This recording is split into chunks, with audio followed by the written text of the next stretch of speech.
Here we are with the special episode of From the Deep. We're getting after it, baby. We are back. We are hot and ready, just like Little Caesar's Pizza, cheap and easy. Cheap and easy, boys. We haven't been around the last couple weeks. Me and Clark's last episode was just us bullshitting a little bit about the draft, getting ready to lead up to our special little draft situation here in our draft episode here today. We have some special guests in the house. But before that, we're going to shout out the OGs that we have. Sorry, I'm already facing technical difficulties because I'm a freaking idiot. Oh man. Oh man. Hold on. Hold on. There we go, baby. Woo! Oh man. Yeah, oh man. Oh, back to back, baby, back to back. But before that, we're gonna shout out to the OGs in the group. We got Sir Michael Clark and Coach Keegan Lowe. How are you two living, boys? Good, man. Exciting draft for the Browns. Finally got a first-round pick in the first time in a few years, so it'll be interesting to see what they do. Let's go. Coach. Man, I'm just freaking excited that we're going to be talking some ball. I'm glad that I'm not fucking sick anymore. Back on the freaking pod, and let's get after it, boys. I'm excited for this draft. Let's get after it. All right, we got two special guests with us today. These guys are geniuses. These guys are actually going to make the pod sound smart today. They do their research. They love ball. They're also funny dudes, and they're also going to be fun additions to the group. Also, just trying to feel out more people because Keegan gets real busy during the school years, with football season. So if these boys want to, they could be back, you know what I mean, and bullshit it out, and hear me and Clark's terrible takes and awful predictions. So here we are. TJ, man, how we living, brother? Oh, what's up, fellas? How's it going? Hey, it's going, dude. It's going. What are you looking forward to with this draft, TJ, and the show here today? You getting hyped for it, dog? The same thing I look forward to every draft. Risers, fallers, Browns pick, all the weird people that creep their way into the end of the first round. I'm here for it. No, the creepy crawlies. Creepy crawlies. Let's get after it.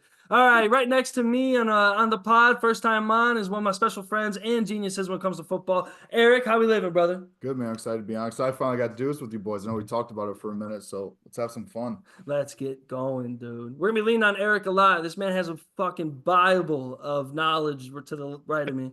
Honestly, you got wild handwriting too, my friend. You really do. You can leave serial killer notes and no one's going to find you, dude. Nobody's going to find you. Well, all right, as I get this simulator started up, doing the first round, you guys know me. The motto on this pod is I am technically challenged, even though I'm always in charge of the technology. I'm a control freak. What can I say? So here we are. We're gonna kick the draft off for everybody listening. We're gonna do our own draft, first round. Each boy is gonna have their own set of teams to draft after. I'm gonna play commissioner myself. I'm also gonna randomly step in to be an owner, either to question the picks that are happening, like the picks that are happening, or maybe debate them because I want somebody else. You know what I'm saying? So the boys will be going around. It's all at random. We try to make sure the boys pick their favorite teams, but we're just gonna see what hits, see what doesn't.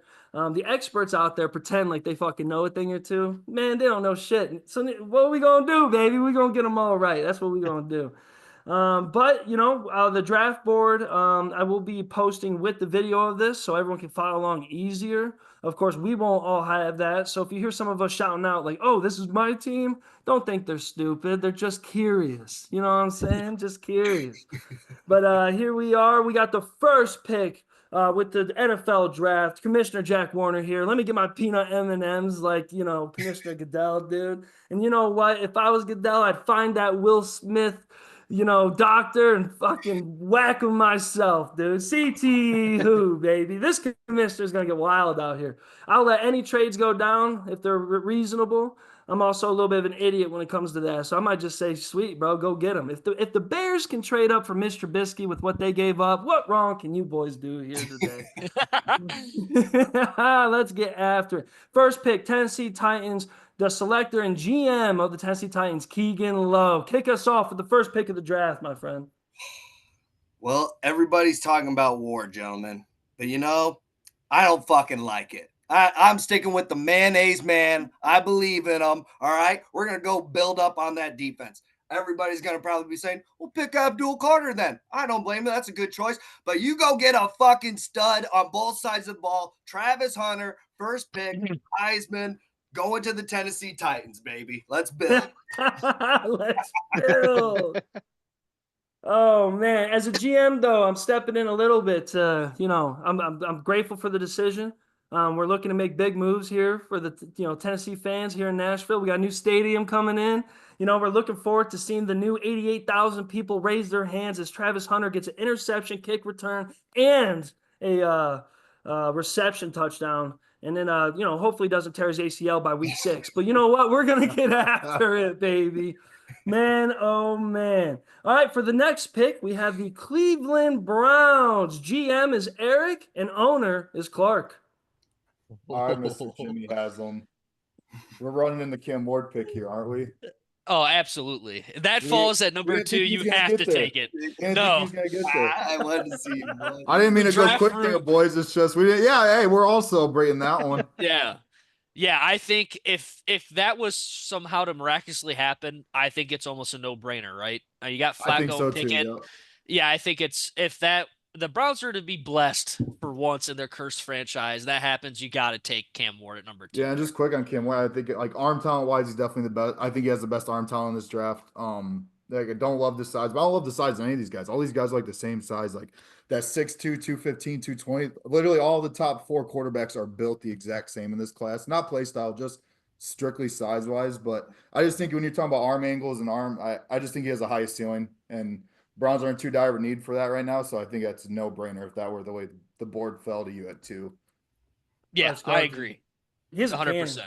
Yeah. If that, and then you can start really building for the future. Finally, move you past Deshaun Watson and all that bullshit, push it to the side, and really start building the team back up. And a rookie quarterback contract's the quickest way out of that Watson deal, man. Absolutely.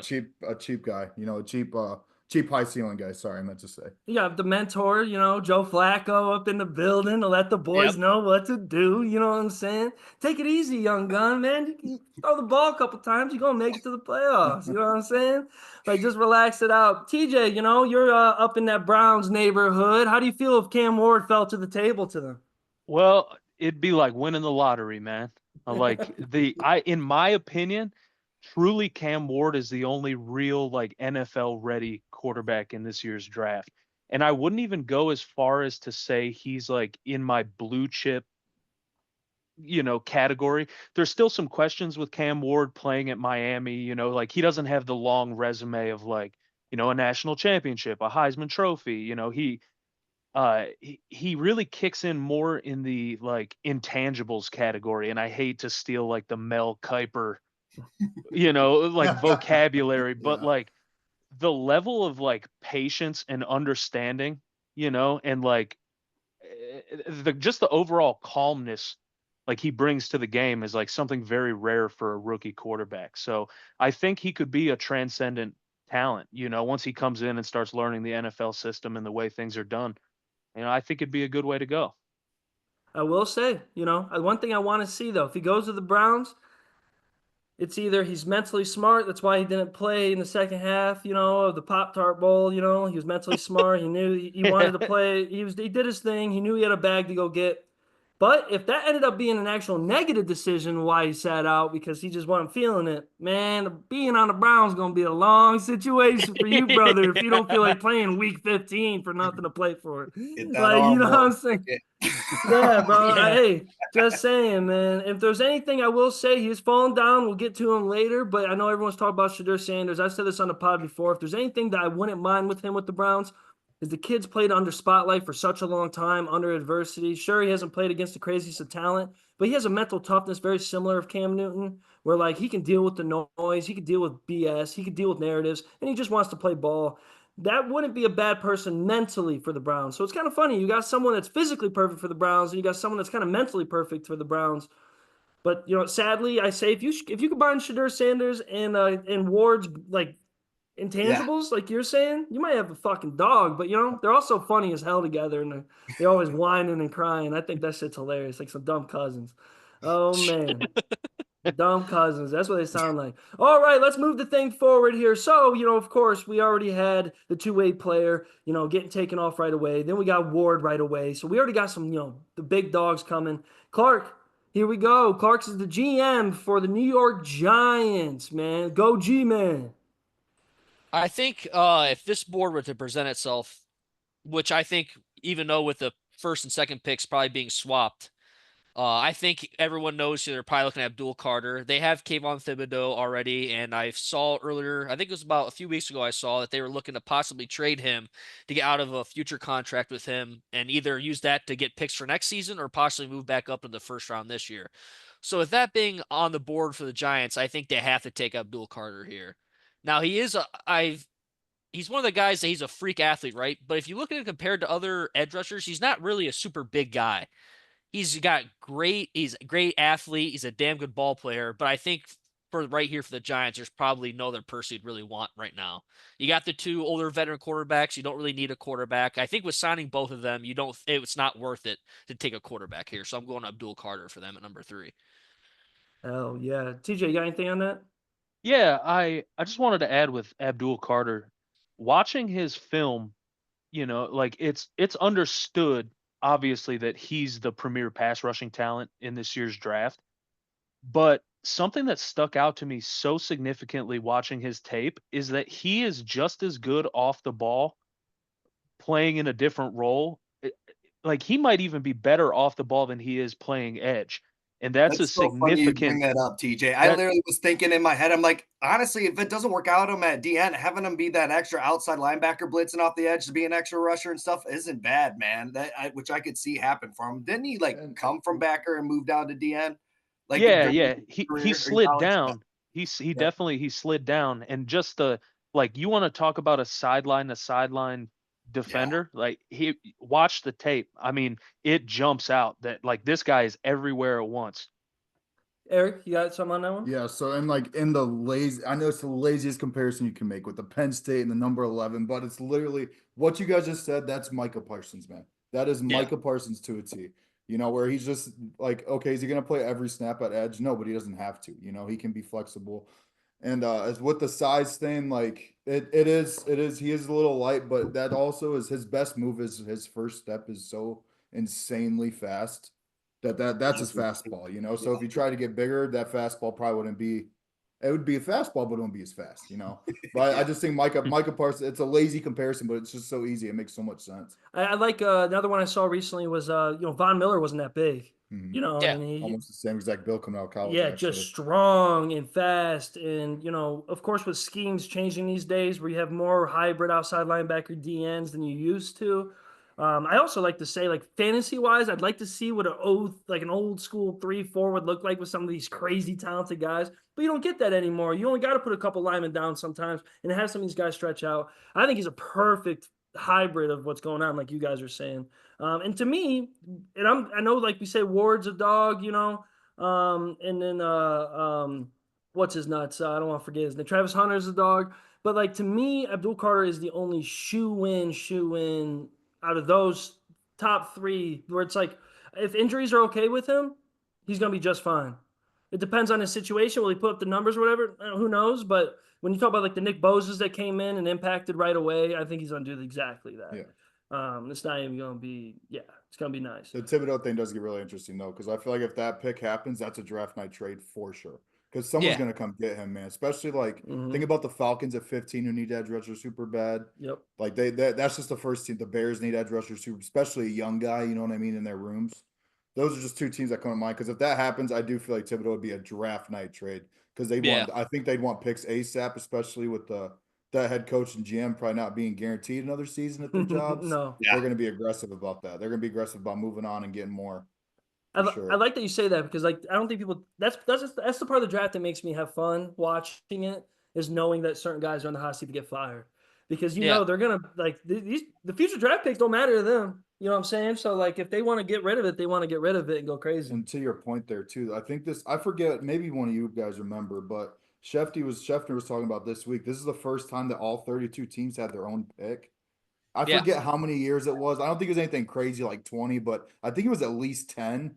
It's like 12, man. It's a long time. Which is insane. Nuts. That is nuts. No offseason things happen. Like there's gonna be drafts on trade night, so it's all gonna go to shit anyway.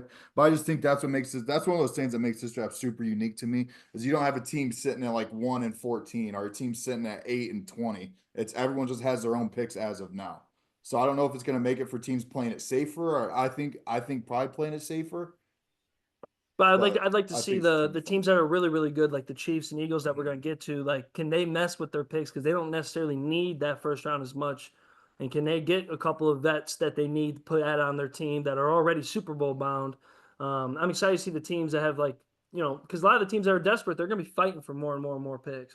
Here we go with the next pick. Man, I think it's weird every year seeing this team in the top 5 for picks. It will never get normal for me. It just won't. New England Patriots. Like, I'm just with what they got going on with the new coaching staff, everything. I'm hoping this is one of the last times we see it, because I think football is better when that division has the Patriots playing well. Because I'm not leaning on the Dolphins with some of the shit blowing up over there. I'm not leaning on the Jets. Like, come on, like the Patriots got to be like kind of like the Colts, where like sure they ain't that great, but they'll fight for 500. You know what I'm saying? Like let's at least do that. Let's win some games. But we got Eric as the GM, New England Patriots. Dude, what are we doing with this one? All right, TJ, I'm gonna need your feedback after this one because you're our offensive line expert. All right. I'm taking Armand Membu, man. I'm taking Armand Membu as the OT1 in this class. The Campbell, I still like Will Campbell a lot.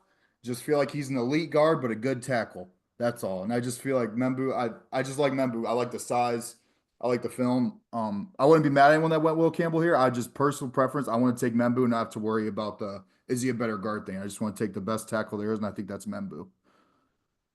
Yeah, so I think from a foundation aspect, Membu is obviously on paper like the premier athlete, OT number one. Like great combine performance, good tape, he plays aggressive, he plays strong, good puncher, consistent footwork. It really just boils down to what you're willing to sacrifice. When you look at like a Will Campbell, I've been a Will Campbell guy this whole offseason. I always try to stand up for the football guys. Like he's 3-year starter at LSU, 2,600 snaps, 5 allowed sacks, 2 sacks his whole junior season, and people still will try to tell me that he can't play football. He's not a tackle. He's not this. In the SEC for 3 years straight, the man is the elite SEC tackle. And now suddenly that, it's time for teams to spend money and, start to really like build up a core of young guys that now Will Campbell can't play tackle. I do understand the number aspect of, hey, only 6% of offensive tackles have ever had his wingspan and, like this. But, what percentage of guys come out of the SEC starting that many games, playing that many snaps, and that have that resume? And, and there's some guys towards the middle and the end of the first round. One that pops out in my head is Shamar Stewart, that Will Campbell gave Shamar Stewart hell. And people are looking at Shamar Stewart as like, hey, on paper, he's Myles Garrett. He doesn't have the production, but on paper, he's that athletic, bendy freak. So if getting to your setting your hands, and really trying to reel in a guy, is something you're looking for, I think Will Campbell's that guy. Yeah, no, and the only I just got turned off by the one. I think there's 2 starting tackles in this league that have shorter wingspan than he does.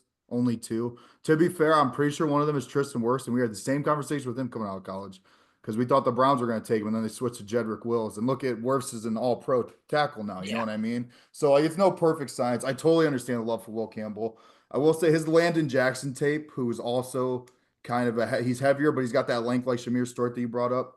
Because I'm not a huge Shamir Stewart either fan. I just, like you said, it's a paper guy. I mean, it's probably a project because he has no pass rush moves in his fucking arsenal. We'll talk about when we get to him, but the Landon Jackson one was interesting to watch because Landon just extended him every time, and Will was just fighting to get his hands back. He's still beating him in the steps and everything, but like you're gonna face that a lot in the NFL, man. A lot with the arm length.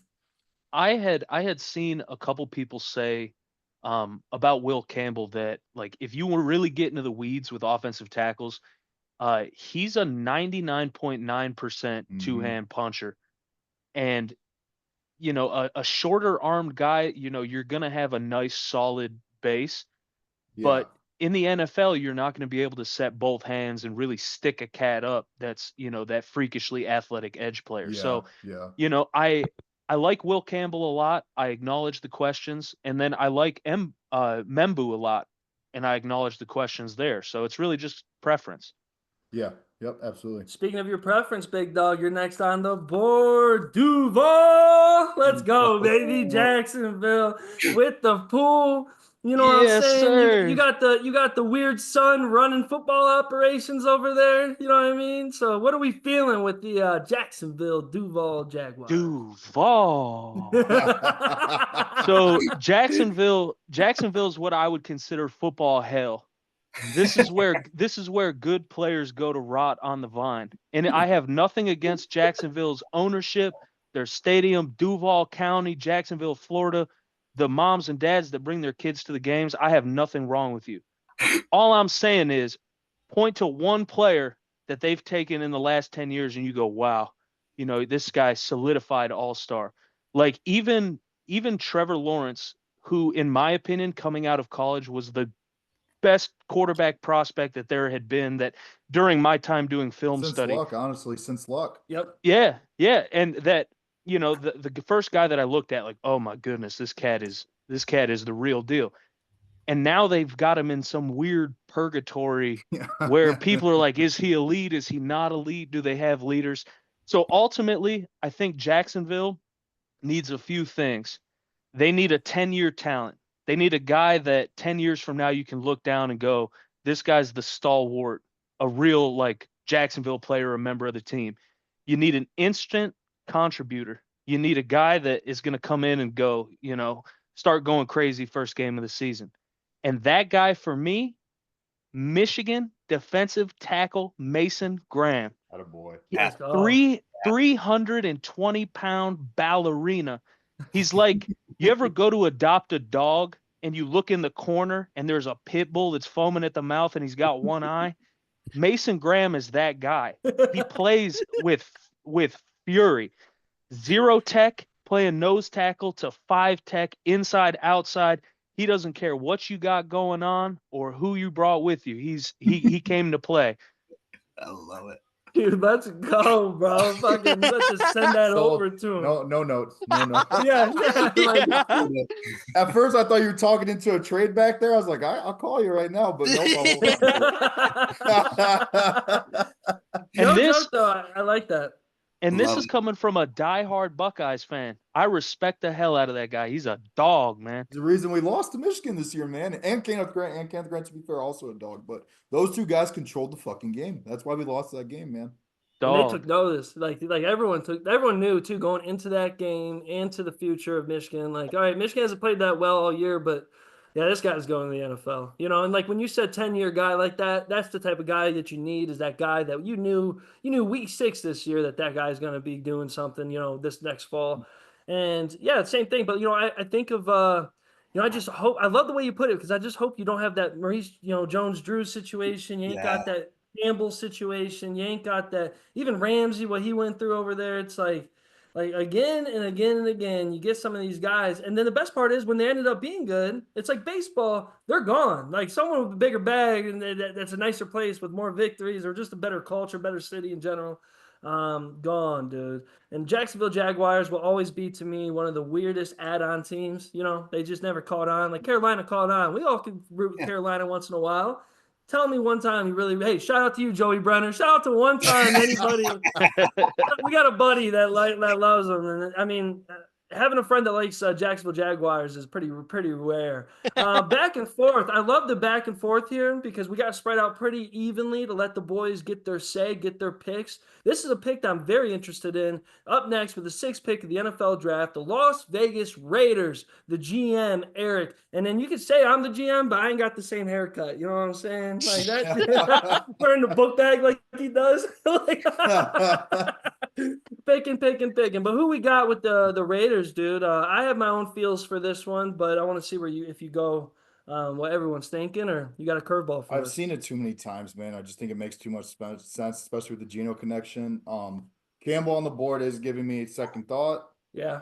I also think if Genty made it past this spot, I'm drafting Ashton Genty. I'm sorry for that, but I think the Bears would be calling to move up for him. Honestly, that's why I was listening to you, TJ, because I was going to offer you if you were looking trade back there with the Jags for the last pick, but I'm going to take Genty here. I just think it makes too much sense.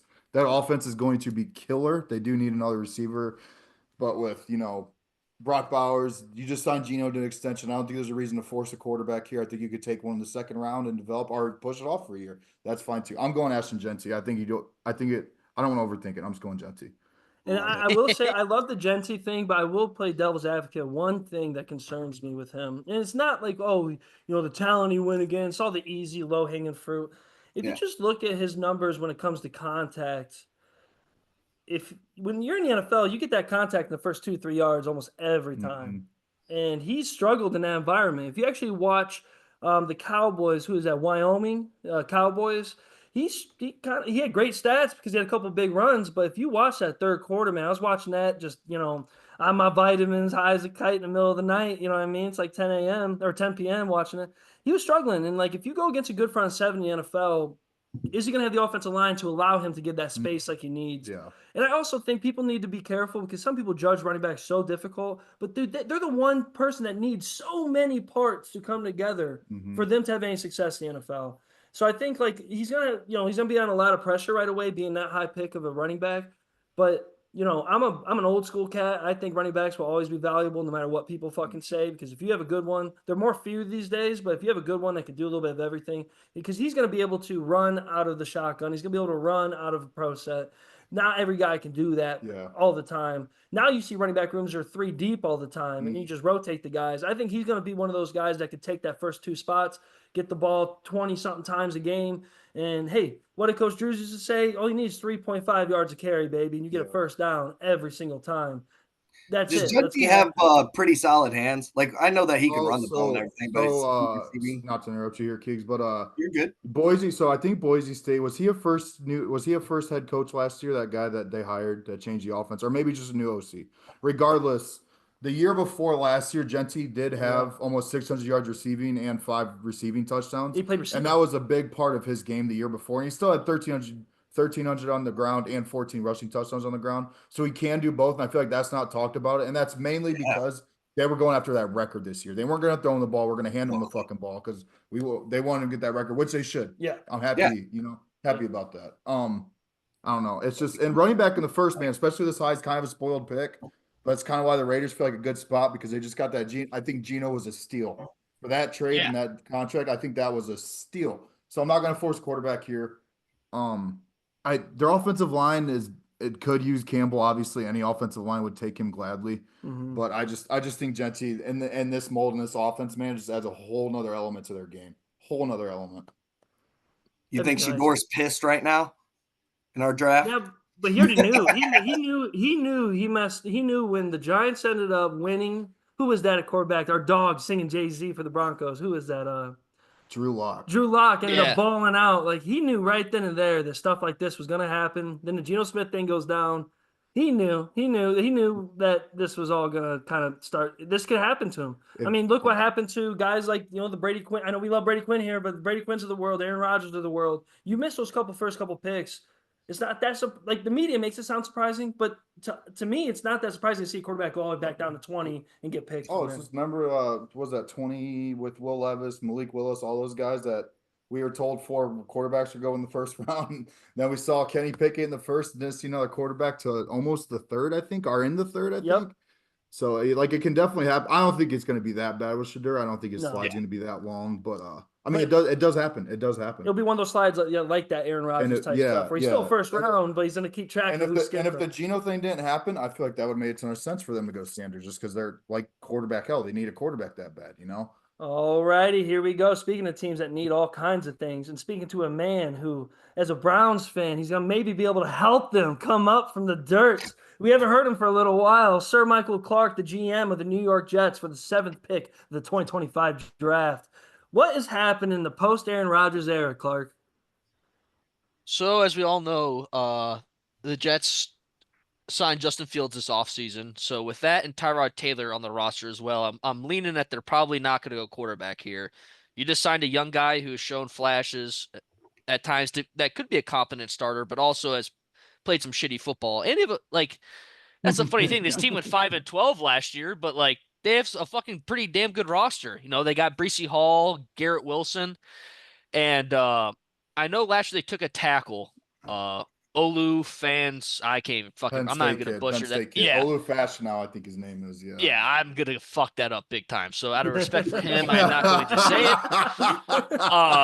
it. So my thought process here, looking at this board, wanting to support your new quarterback coming in, new coach, trying to win some fucking ball games. I think I would take Tyler Warren here. Gives you another great offensive weapon. Love it. Yeah. He is fucking anyone that's watched him, he to me is like Taysom Hill's fucking final form. Like the dude can do fucking anything football related. He's a good athlete, plays Yep. hard. He's Kevin Stefanski's wet dream in a tight end. All that shit Kevin Stefanski does with a tight end, man, doing quarterback sneaks and shit, that's literally Tyler Warren. That's Kevin Stefanski's wet dream in a player. He's the only other one. He's the only other one to me that I said the same thing earlier with Abdul Carter. I think Warren is the other solidified guy. We all knew he'd go down a little bit with what the needs were, but he's gonna be a dude's dude wherever he goes. He's kind of like a final form George Kittle. He's bigger, he's stronger, he's faster. He plays ball crazy. He could do anything he wants. He can block. Offense, man. Yeah, like athletic offense. And when you have quarterback questions like Clark was alluding to early, it's like, yeah, you got some guys, but like those are questionable guys. But you know what? If they can run around and you got a guy like Warren running around trying to figure out where you want to throw the ball because you have no one blocking for you, what better fucking fall safe than that, man? I love that pick. I was waiting for see this. I knew Warren was going to be popping up here soon. I even knew that. I even like a Keegan would be eyeing him out because Keegan has the next two picks here. I was literally going to use him on one of those two picks. I was going to have a whole tight end speech. Yep. Give us your Warren take. Get your Warren take off. Give it now. Your Warren take off. Oh, my Warren take. Well, shoot, with the Panthers, I was just going to pick him up because I was like, fuck it, dude. They haven't had like a Greg Olsen. Just give him a fucking weapon. That guy can block for you, too, to help out fucking Young and everything.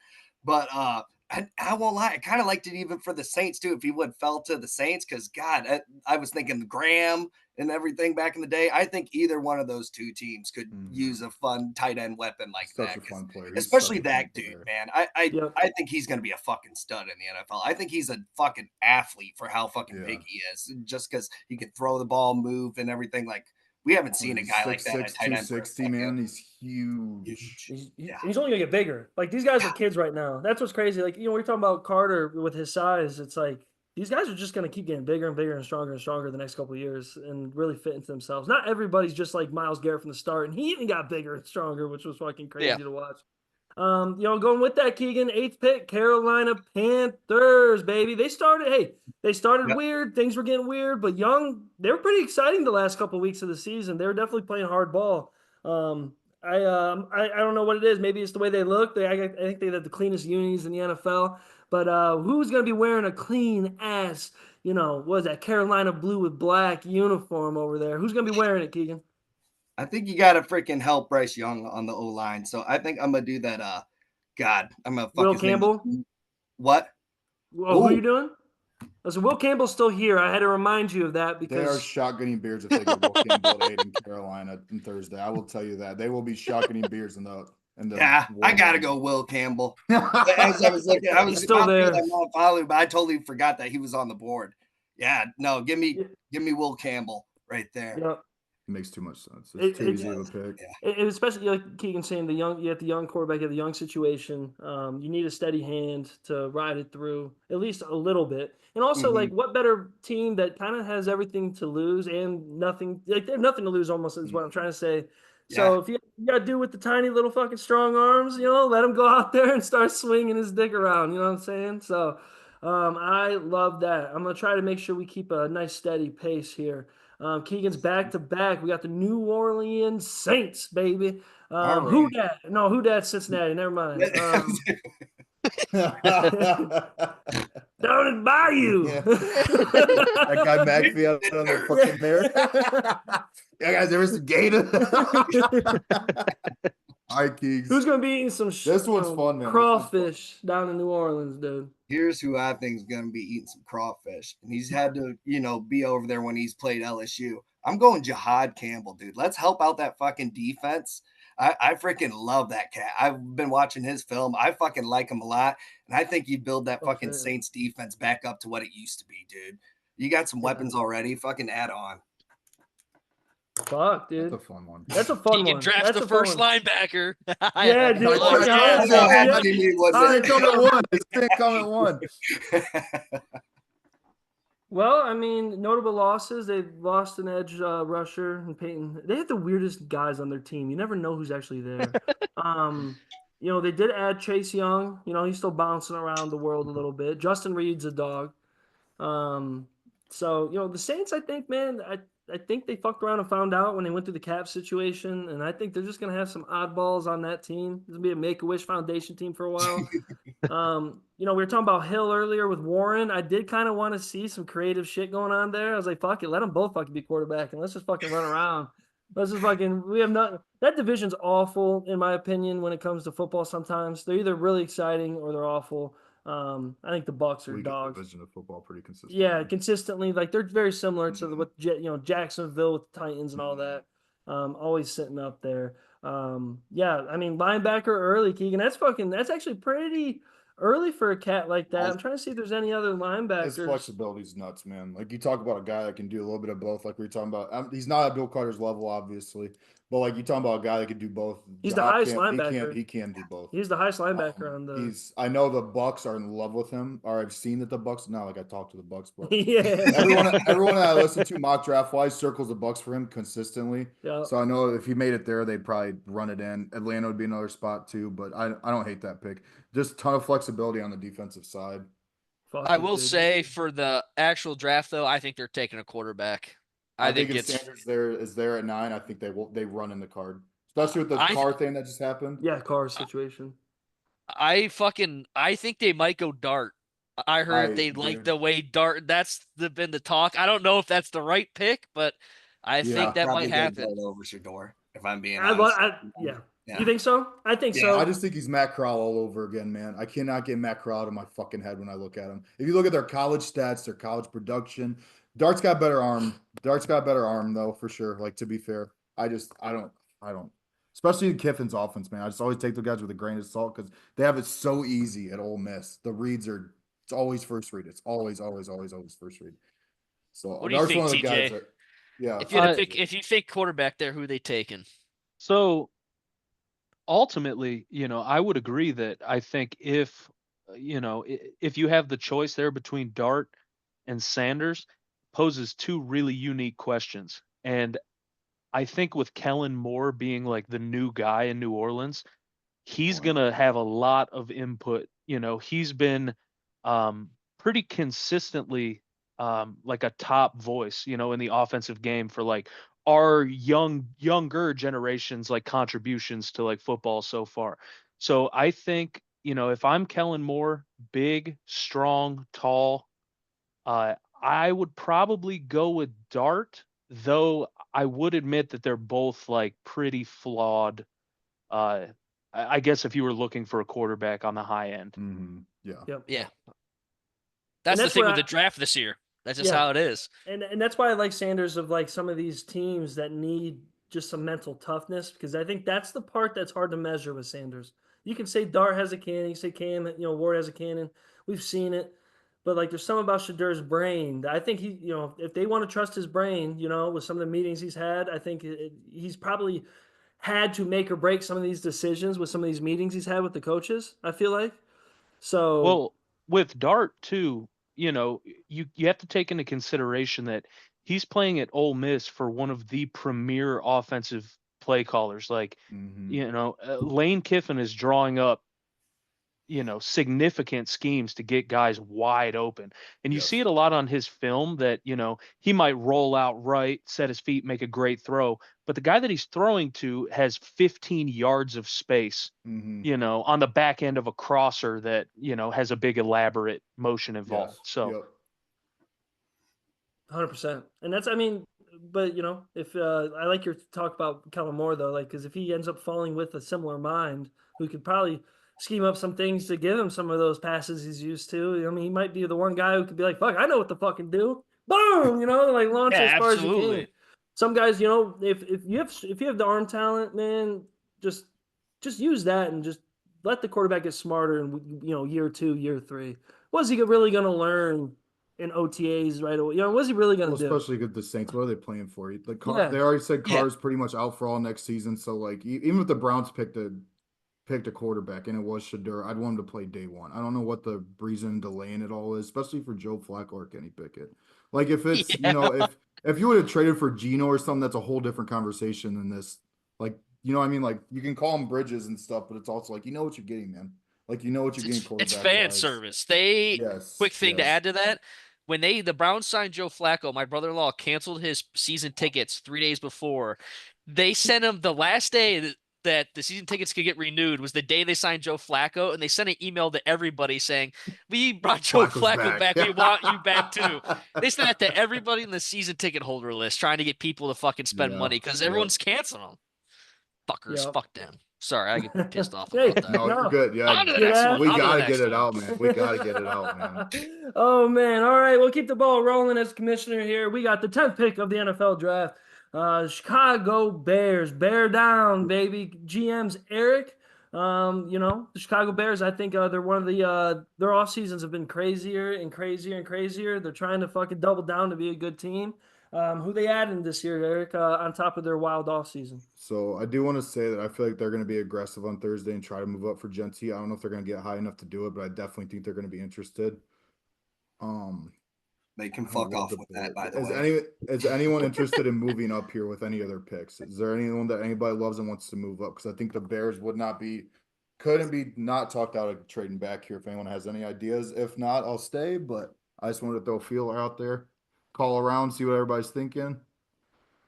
Notable ones in my brain for this situation is that you still have Arizona's kind of a weird team that could try to trade up just because. Yeah. They also have a lot of young pieces with easy contracts that people can agree to. I don't really know. Maybe Denver plays aggressive because they have a unique situation as well. Maybe Pitt if they're in love with Sanders. Pittsburgh, if Pittsburgh doesn't feel like waiting it out, yeah, I like that. That just feels a little early for Dart for me. I feel like if you're moving up, you're probably moving up. I don't know.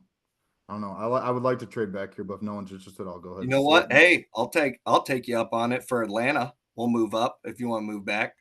Cool. You want to give me? What was that? It's only 5 spots. You want to give me 15 and probably a third? I'd imagine the chart would say. Yeah. Let me look at. Hell yeah. First and a third should get it done. Atlanta's young too. If they see a couple pieces they really want. Yeah. They have drafted pretty well actually in the scheme of things. Of course I want to see like their main key players, their skill players actually start balling out here soon. They're also Atlanta's kind of turning into that purgatory team like Jacksonville, like you said, TJ. Like if they don't do certain things, you're gonna see Bijan Robinson and them kind of never be used in the way that they could be on a really good team. I mean, they got some highlights, but they need to figure out their coaching situation. Atlanta does not have a 3rd round pick. Ooh. 2nd round, fuck it. We want this guy. We want this guy. You want to give me 2 fourths, 15 and 2 fourths, one this year, one next year? Yeah, that Let's see who he drafts now. Let's see who he's getting. I just pushed the trade through. Ready? I'm writing it down. I'll remind you guys when we get to pick 15 that the Bears are back on the clock. All right, Keegan. Pick 10. I think I'm going Jalen Walker, dude. I'm a defensive guy. Freaking help on the defense. Let's keep building over there in Atlanta. We're young, but let's just fucking keep building. We'll slowly get there. Georgia kid. Keep him in Georgia. Keep him in Atlanta. Let him ball out. He is a dog. That's a good pick. That is a good pick. That is a great pick. That's something that could, if possible, I could definitely see them realistically doing. Truthfully, if the Bears were looking to trade out. Let's fucking go, Keegan. Way to be the one to make the first move. Yeah. I was just scanning ahead. I'm like, you know what? I could see Atlanta doing that shit. Fuck. He's still on the board. Fuck yeah. You got Travis Hunter on Broadway in Nashville, and then now you got Atlanta sliding to the top, baby. Let's fucking go. All right, TJ. This is me and you, big dog. I want to see what you think first. I need to watch myself. I'm turning into, how do I put this? A Clark type of fan of the Niners lately. I'm getting pissed off. I'm getting upset. And Sanders. Hey, Purdy, go get paid somewhere else, bitch boy.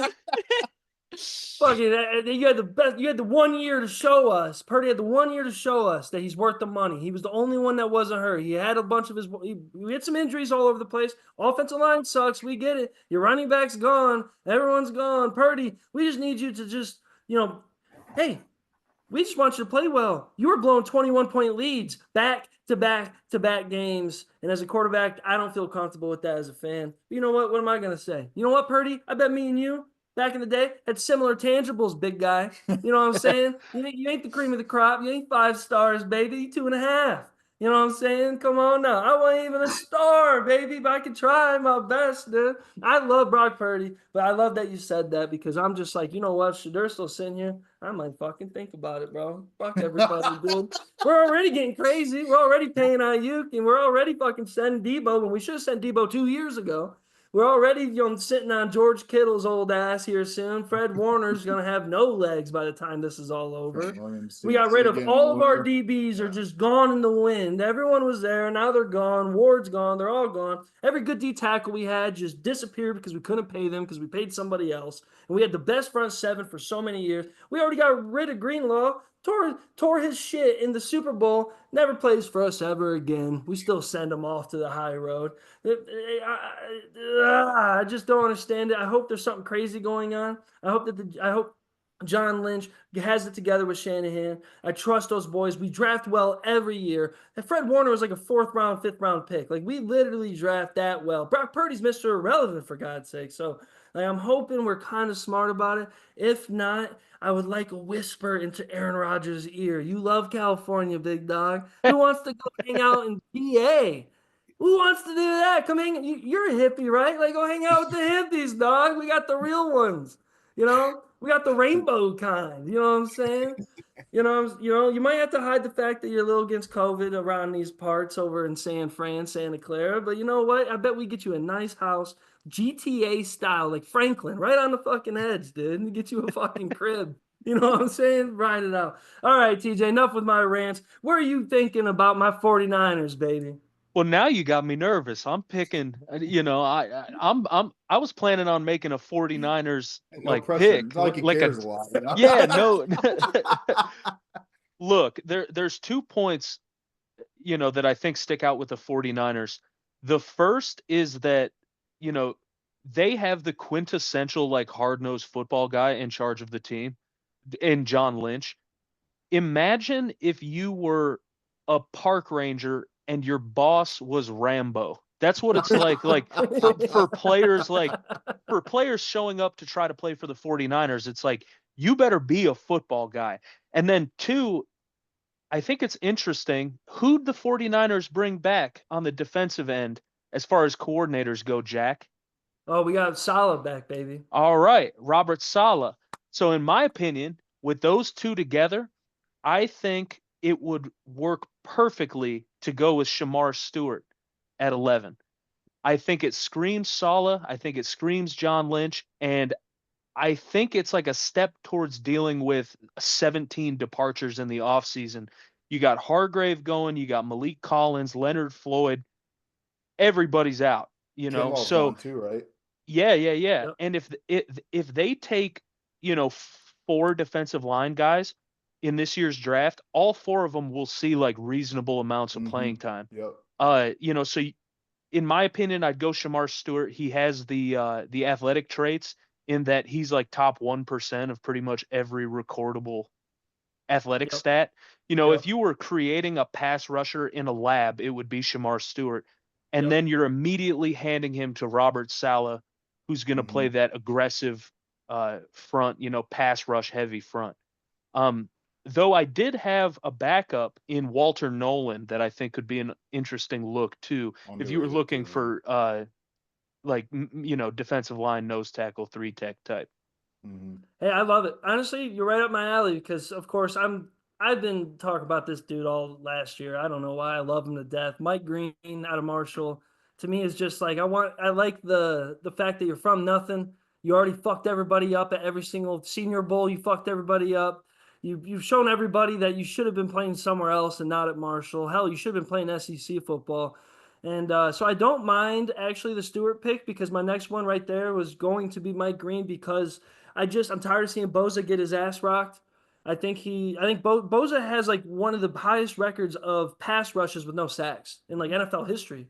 And while he's getting double teamed, while he's getting triple teamed, yeah, everyone's talking about his sack numbers going low. It's like, no, the dude's just fighting off everybody known to man right now. Because Fred Warner also with the DB struggling. Fred Warner is one of the best coverage linebackers in football, and he's always doing that. And they're expecting Boza to kind of just switch sides on the strong side and hold it down for downtown. But we need someone tough. I don't mind the Stewart pick at all. Actually, it's kind of funny. Keegan took him earlier, but that cat, Jalen Walker, if he's around at that time, I kind of think someone who's also able to run around a little bit to join Fred Warner the way he runs around, because I want to replace Greenlaw in that fact, because when we have someone else that can run sideline to sideline, it makes everything a lot easier. And when you're talking about like teams like, Seattle doesn't have much of a identity right now, but teams like Arizona do. Like for some reason, James Conner has his best career game against us every single time we play against him, and it's frustrating. I'm tired of seeing that because he's not good enough to be doing that. No offense to James Conner, he is a dog in his own right, but like, come on now. And I think our division, like, I just want to be able to keep up with the Rams. So we need somebody to get out there now, someone that can play right now, because our window is still here to win a Super Bowl. And regardless of how last year was, our window's still here. As long as Shanahan's still in the building, I've watched Shanahan go 4-12, and the next year, 13-3. So like we can do it. We have every tangible of our team that the Browns do not. So as long as we lean on a smart ownership, smart GM, smart situation, we should be fine. We should be fine. Hey, I agree with that one, brother. I appreciate your pick. I really do. Okay, we've been ranting and raving. I'm gonna hand it over to Clark. We're gonna speed this up a little bit because we're gonna start getting the teens here. We're gonna start getting a little wild here. We're gonna get some fan favorite picks here. But still take into what the teams need. Clark, hey, this is Jerry Jones speaking, boy. You better pick the right pick, man. You know what I mean? I've been doing this longer than anybody else in the business. You trying to tell me how to draft somebody? I drafted Troy Aikman. You know who that is? No. Yeah. So pick for me. Yeah. I think a trend we've seen over the last few years that doesn't always work out is that we see these receivers run fucking crazy 40 times at the combine, and that always don't have great production in college. And with Dallas, I think could use another. CD's a very consistent, very good receiver, but I think they would benefit from a deep threat kind of opening up the offense a little bit more for them. So I'm going to take Matthew Golden here from Texas, the receiver. I believe he ran a 4.29. He was a transfer from Houston. He doesn't have great college stats, but if they could scheme him open, especially with all the other guys, the main defensive focus point being on CeeDee Lamb, I think it could be a very good spot for him to succeed. I love that. It's the first pick of like, I'm waiting for the first guy that didn't have the stats, but he's an NFL guy. That happens. Hell, basketball, NBA does even more. You see the fucking 6-man get drafted over guys that started. You know what I'm saying? So I think that's a fun first pick to have that be a pick. Dallas is all over the place, but if they can add someone like that with Dak, that'd be nice. And what do you think? I think the other conversation there is it's Golden or Tet. Like I could totally see them taking Tet as well. I do think it's going to be a receiver. Their wet dream would be Jency. He's not going to make it that far, but that'd be their wet dream. I do think it's a receiver though. Like, so you could have gone Golden or Tet there, and either way it would have surprised me. Yeah, I think I'm not sold on Tet. I something just reminds me. I don't know if we've seen these big receivers before that put stats up like who's the N'Keal Harry. Like I get scared with those guys that sometimes are kind of categorized as the jump ball. They don't always have that. Justin Blackman, who just got arrested again, he was another guy like big that. old fat ass now, man. He's been drinking, but yeah, dude. I don't know. I think either one would be beneficial for the team. I think they go receiver, and who knows? They could draft a Buka, the kid from Ohio State, if they like him. They're really kind of all interchangeable. I don't think there's a solid top receiver this year that I'm 100% sold on. That I think like a Marvin Harrison or down the road. Jeremiah Smith, that kind of guy. If there was, it'd probably be Hunter, honestly. Yeah, it's Travis Hunter. If you're just looking at the number one receiver in the class, it'd probably be Hunter. Yeah. What year is that kid that got the Triple Crown this year? Nick Nash. He's in college, but he ran a shitty 40. I don't. Yeah.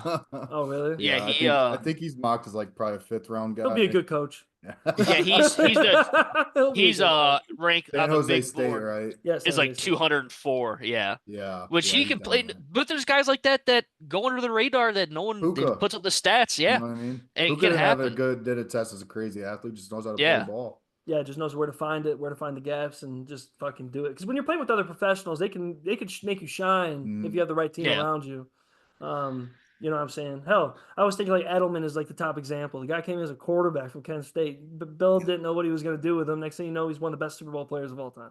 Yeah. That's the way it works. Gotta love the NFL, baby. All right, baby. Big Willie style in Miami coming at you. Bad Boys 2. Eric, GM, Miami Dolphins. Man, a team with so much potential the last couple of years, but you could just feel it in the air that stuff is just rumbling over there. You know, I don't know what's going to happen. There's something in the air. I love their marketing of who they got. They're an easy team to root for, in my opinion. You know, I think Tua's a dog, you know, and Hill's just a freak, which I'm kind of sad his talent's slightly being wasted, not being with somebody who can really give him the ball.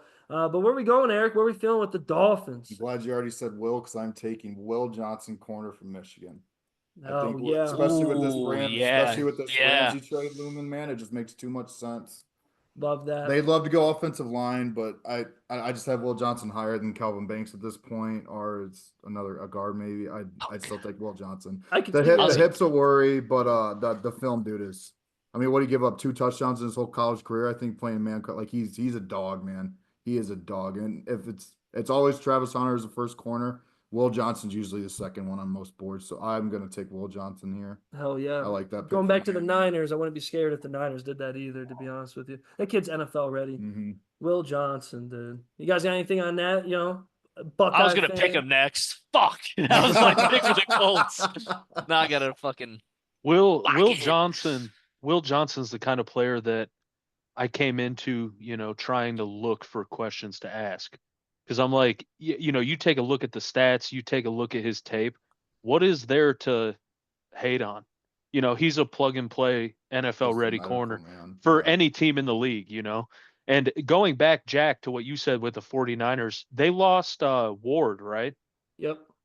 So yeah, I could definitely see that as being potentially a Niners pick too. Yeah. We only have about, I think, 3 or 4 of them on the roster right now. So things are looking pretty dire. Yeah. I just hope we get enough sacks to make up for it. I mean, we don't gotta go against Geno no more, and I don't care about Lil Murray running around everywhere. Like that don't bother me. Matt Stafford's Matt Stafford. We'll let him break his back down the road. Shout out. Here we are. Actually at 14. Clark was just yelling it. He got his picks going. Yep. What are we doing in India? Pick 14 for the Colts, baby.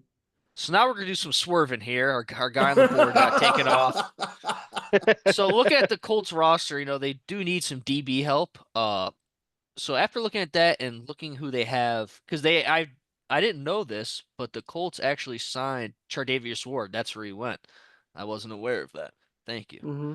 And so here my pick is gonna be I got some dinner coming, baby. I'm gonna go Malachi Starks, safety from Georgia. Nice. He's the top safety on the board, and I gonna be truly honest here. I don't know much about him, but from even his combine results and some of his stats, he looks like a damn ball player. So 5-star prospect, top 15 recruit. I think that'd be very good for the Colts. They haven't had a damn good safety. They need a Bob Sanders back there, man. He was my favorite watching back then. Damn motherfuckers and crush people.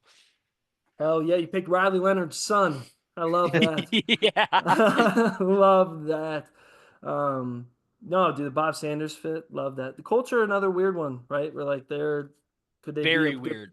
Could be a good They're playoff big team? They're a big Warren conversation too. I've seen that a lot. Yeah. Starks. I haven't watched much on Starks. The one thing I know about him is he's kind of the only mocked guaranteed first round safety right now in this class. Like there's a couple other ones, like especially Nick. Yeah, I always grew up his last name. Yeah, Nick. The guy, that he was him and Shamir Store were the only 2 players ever perfect 10 Mo Raz. They're like the first 2 players ever. So he's fun, but his film is not what Malachi's. At least from what I've seen, it's not like the same on field, but the testing was freaked. But that's a good pick for the Colts. Hey, I like that. I'll up you there, Clark. Though, if I wish their pick wasn't so high. If they don't pick a safety there, I wouldn't mind seeing hometown hero Xavier Watts go in the second round, third round too. Mhm. I almost picked Benjamin Morrison and be a dickhead and be a homer pick, but Hey, he did I well at his almost bench. did. They're worried about his shoulder, Yeah. but they did well at his bench, so that helped him out. He finally moved up again. He went from being back to like the fifth round to moving back up and creeping into the fourth, Yeah. third. Hey, shout out, dude. Indianapolis, what a weird fucking team. All right, so we traded the pick before. Keegan had the Atlanta Falcons. Keegan's kind of gonna be piling in near the end here. Let's see what kind of wild shit. He has a lot of picks near the end of this round. But the Falcons are no longer there. We traded with the Bears. Yep. So we have the Bears sitting at 15. How are we feeling with that, Eric? I would have taken edge at 10. I'm still going to take an edge here. I'm going to take Mike Green. I forgot to even process it in the database, but You're I'll good, I switch got it later. Yeah. I'm going to take Mike Big Green. fan of him. I just think they're going to go edge unless they move up for Genty. It's too sweet for Hampton right now. I think they'd think about it though. His spot's coming. I like James Pierce too. It's just the off the field stuff seems like a really big conversation honestly with Mike Green too. They both seem to have a little bit of that going on. But I'll take Mike Green. I'd rather gamble on him personally. Oh yeah, I need anger issues on the edge. You know what I'm saying? Like, oh, I don't go aggravated. What? Do that on Monday night. You can aggravate everybody you got. You fucking fuck them up if you have to, buddy. Just stay on the field, all right? Lawrence Taylor did it. You can figure it out. I love that. Our first trade was completed with the Bears swooping up with the edge. I do like that pick with them. Bears are just a couple pieces away. Keegan knows that with the Lions. I don't think they're where the Packers and where the Vikings were last year, but they can replace where the Vikings were last year pretty fucking quick if they do it right. Yeah. So we're sitting here next. TJ, Arizona Cardinals. I'd like to let you know that I fucking hate this fucking team. I can't. That Yeah. whole ride the bus coach and the whole situation there.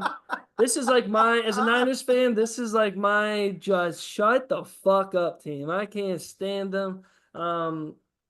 Other than when Kurt Warner was there, is the only time I rooted for them against the Pittsburgh Steelers. But how are we feeling with Arizona? Is a very sneaky team with a lot of weird parts. Arizona, you aren't lying. You aren't lying. When you look through Arizona's roster, it's almost like they select players, like on psychedelics. Like they look at the draft board and they don't quite know, and they stumble towards it and put a finger down, and that's It's like the guy when they Gruden's go at with. the Raiders. It's Yeah. like, wait, Exactly, what? exactly. He You're loves like, his guys, man.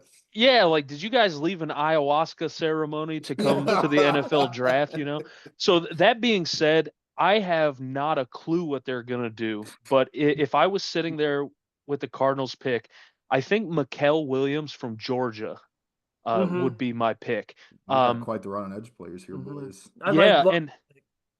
And I think ultimately it boils down to Georgia box defenders, are like Ford F-150s. Like, you pick one, you know exactly what you're getting out of the box.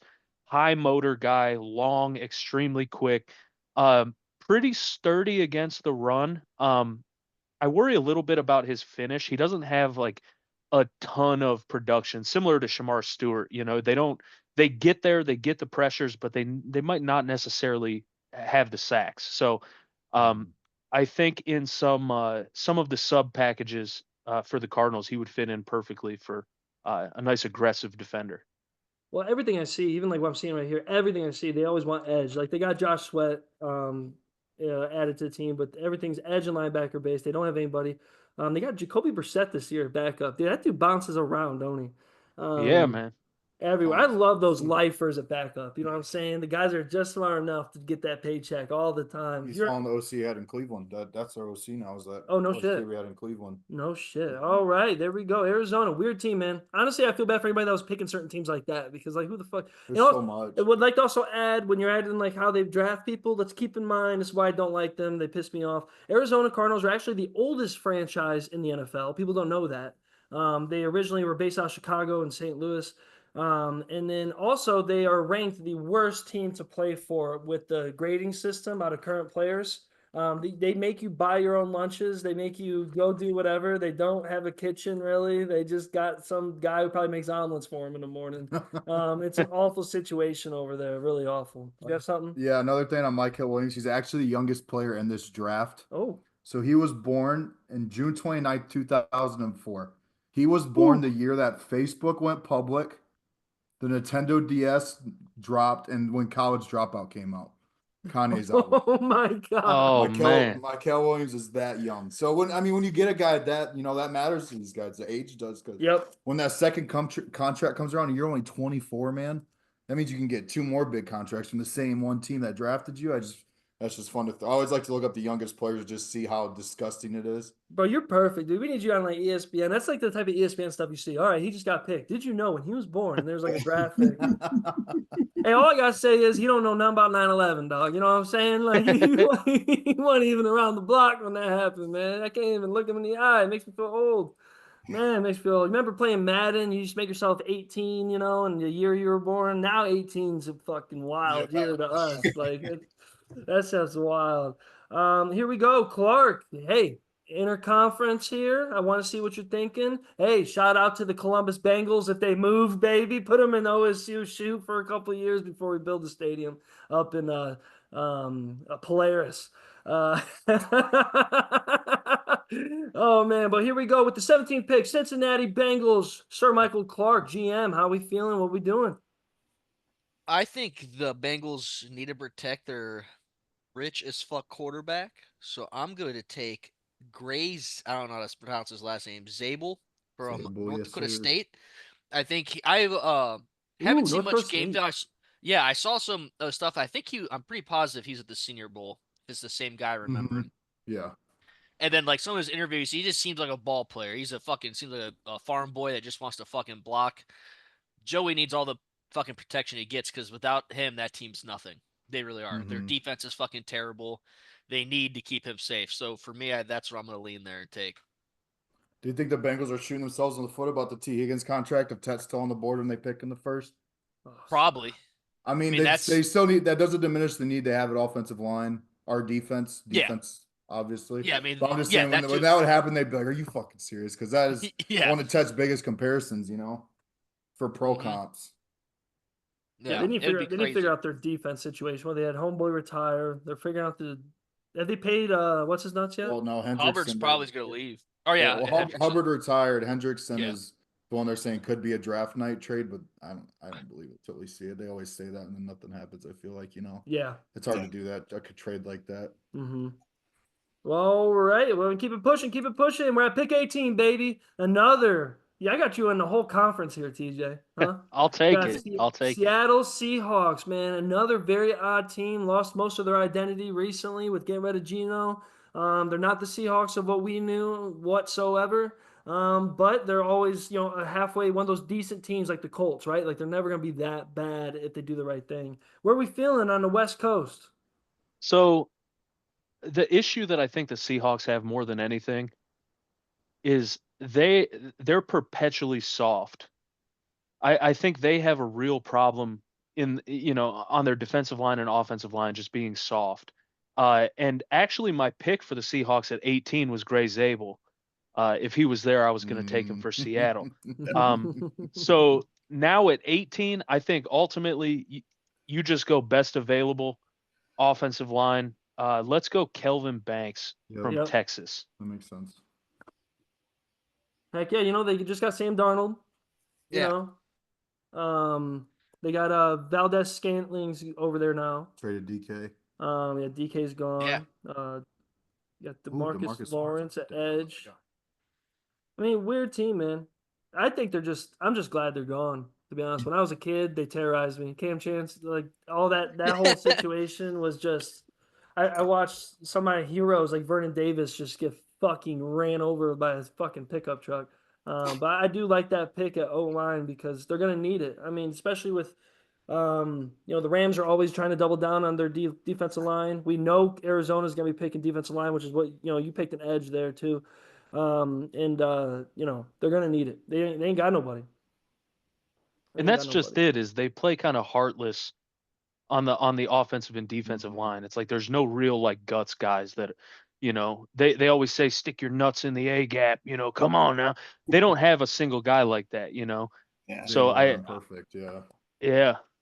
Is Bobby's not back there again, is he? Where's Yeah, he he at? is. He is back He's there still again, there. right? Bobby Mhm. Wagner came back. That's a cool situation, right? Let him go, leave, do his thing, bounce back. You know what I'm saying? That's fucking hard. Alrighty, let's keep it pushing. Eric, this is actually a fun one. Tampa Bay Buccaneers. This is a Tampa Bay Buccaneers friendly podcast for some reason. Maybe it's just Baker. We don't know. I'm a Mike Evans guy, fucking put people up, fucking slamming them fucking down.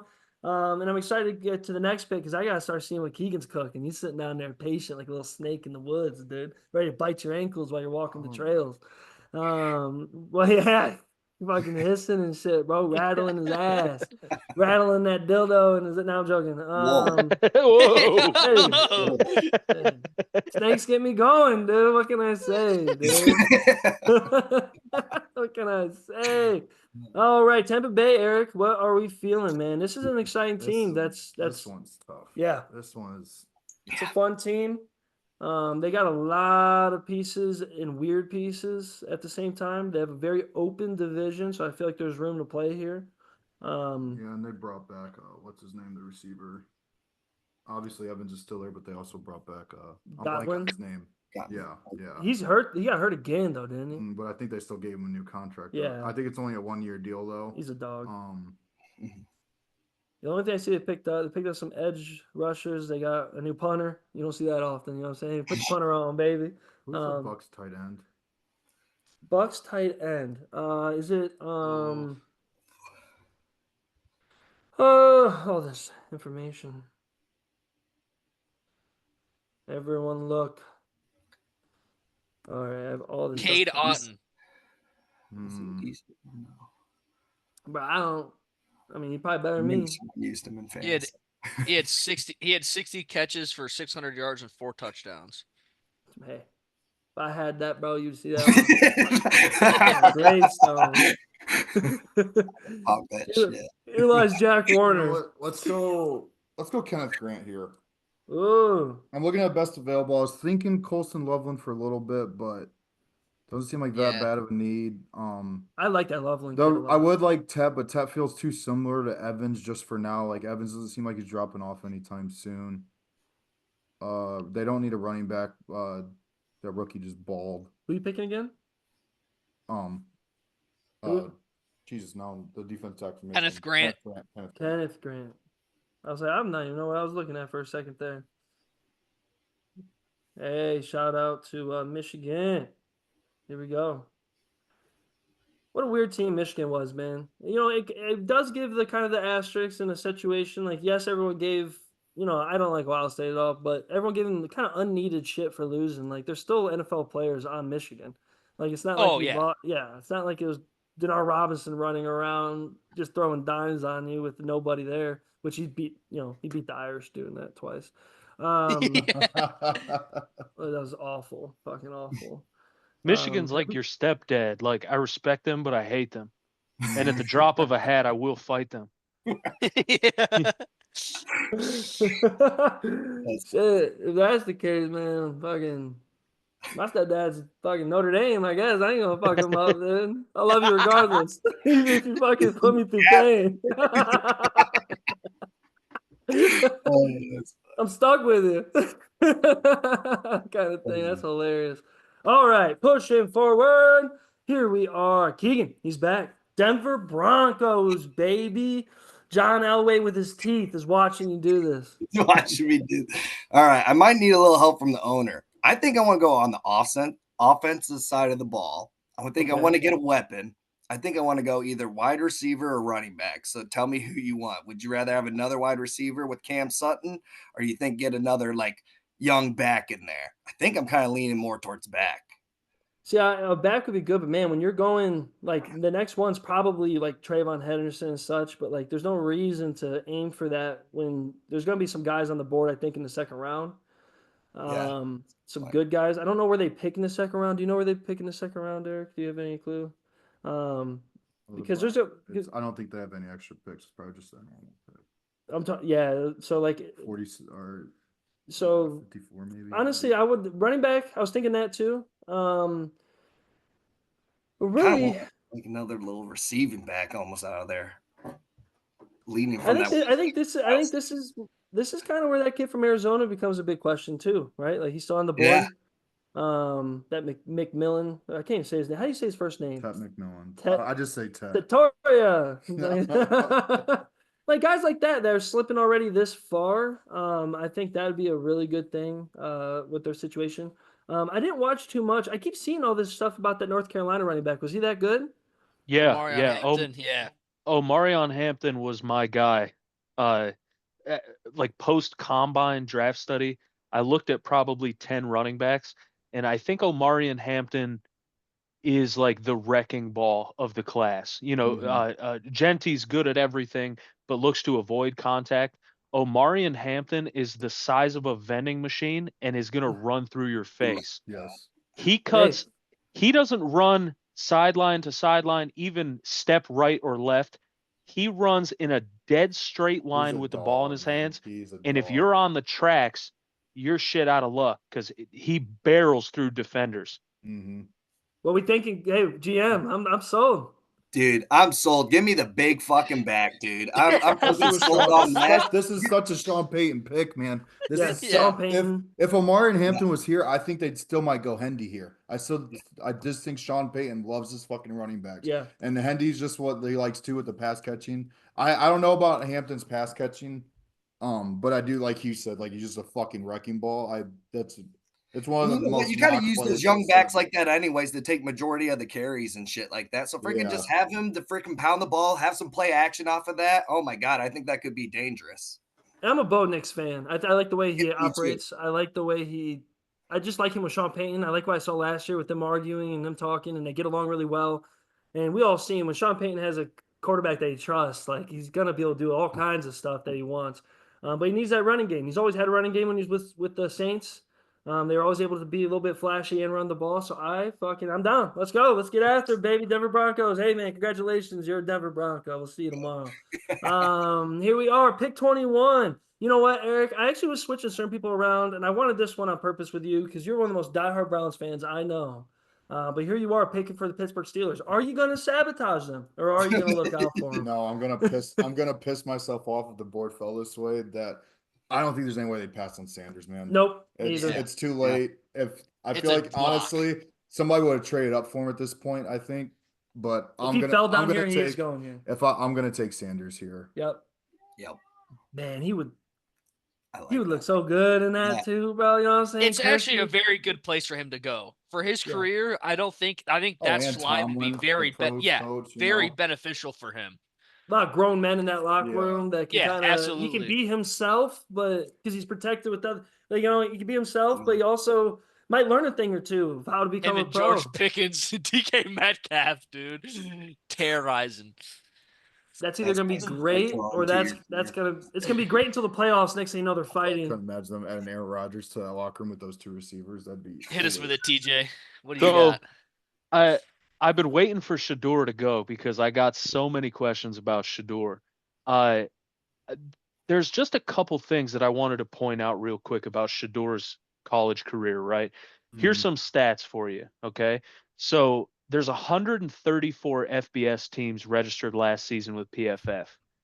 In pass blocking efficiency, Colorado is ranked 127th out of 134.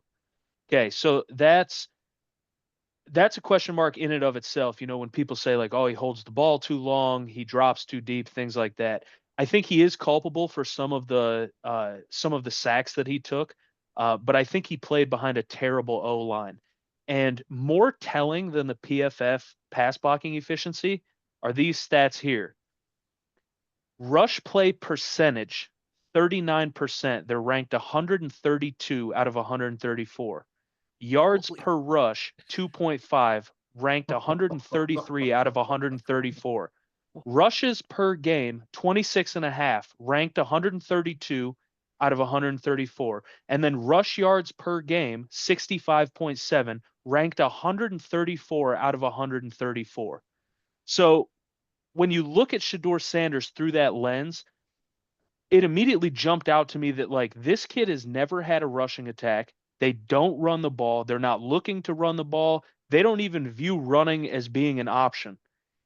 And I think a lot of the flack on Shadur Sanders comes from like, Playing with Travis you know, Hunter, I feel like that's a big part of it too. yeah, you know, he really didn't have another option.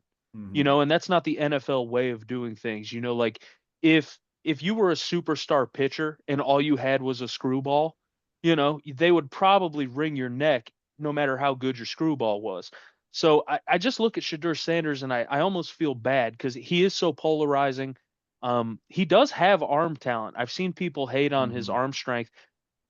Look, you got Travis Hunter, the best jump ball guy in the country out there. You're going to throw him the ball in double coverage and he's going to make a play. It just is what it is. It's not his fault that that's an option, you know? Yeah. So I just looked at those rushing numbers and I thought, man, like in a team like Pittsburgh, where they're going to come out, they're going to run the ball, you know, big physical O-line, he might be fit, you know, to take less pass reps than the 45 a game that Colorado played last year. I love that. Great point. And Yeah. now that we're talking about the Steelers with that pick, if that's reality, everything you said even doubles down.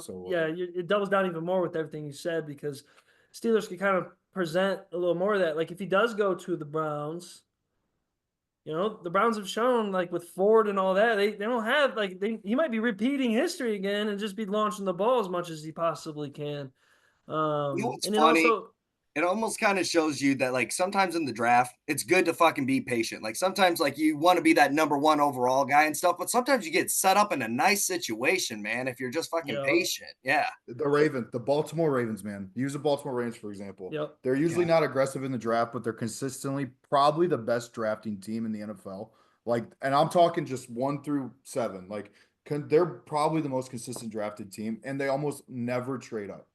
It's always trade back or let a guy fall to you. It's working for the Eagles right now too. Look at last year. A lot of people had Eagles comments about them drafting 2 corners, even though one kind of plays more safety than corner last year. And look how that looked out. Super Bowl year 1. Like, come on, man. You know, it's just that's a good point, Keegan. It's just sometimes the board just falls to you in a way that you're like, oh, I didn't see this coming. This is fun. You know what I mean? Totally. And interestingly, I think Shadur Sanders playing in the same locker room with a wild card like George Pickens, I think a polarizing big personality at quarterback is just the kind of thing you'd need to reel in like a George Pickens and really get him locked in.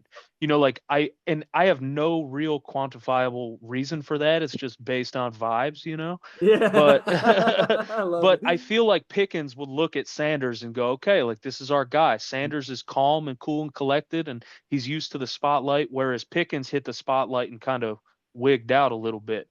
Well, you got DK too talking to freaking both of those cats too, man, and exactly, down and helping them young cats. Oh my god, that's why I don't think Pickens is a long-term thing anymore.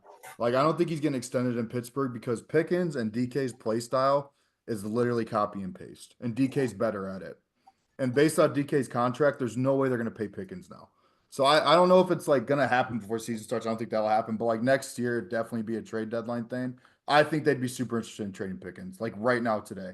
If a team called them and offered the right amount of what they want back, I think it'd happen. I really do, because I don't think you're going to pay him after that DK contract.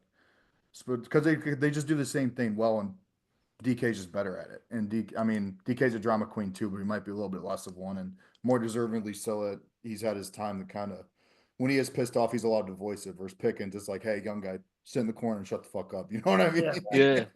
That's a good point. I didn't consider that Pickens might be on his way out sooner rather than later. Well, if they paid Watt yet? I don't think so. They did sign Warren back this morning. And he, you know, with what the Browns, of course, resetting another market because you guys love doing that.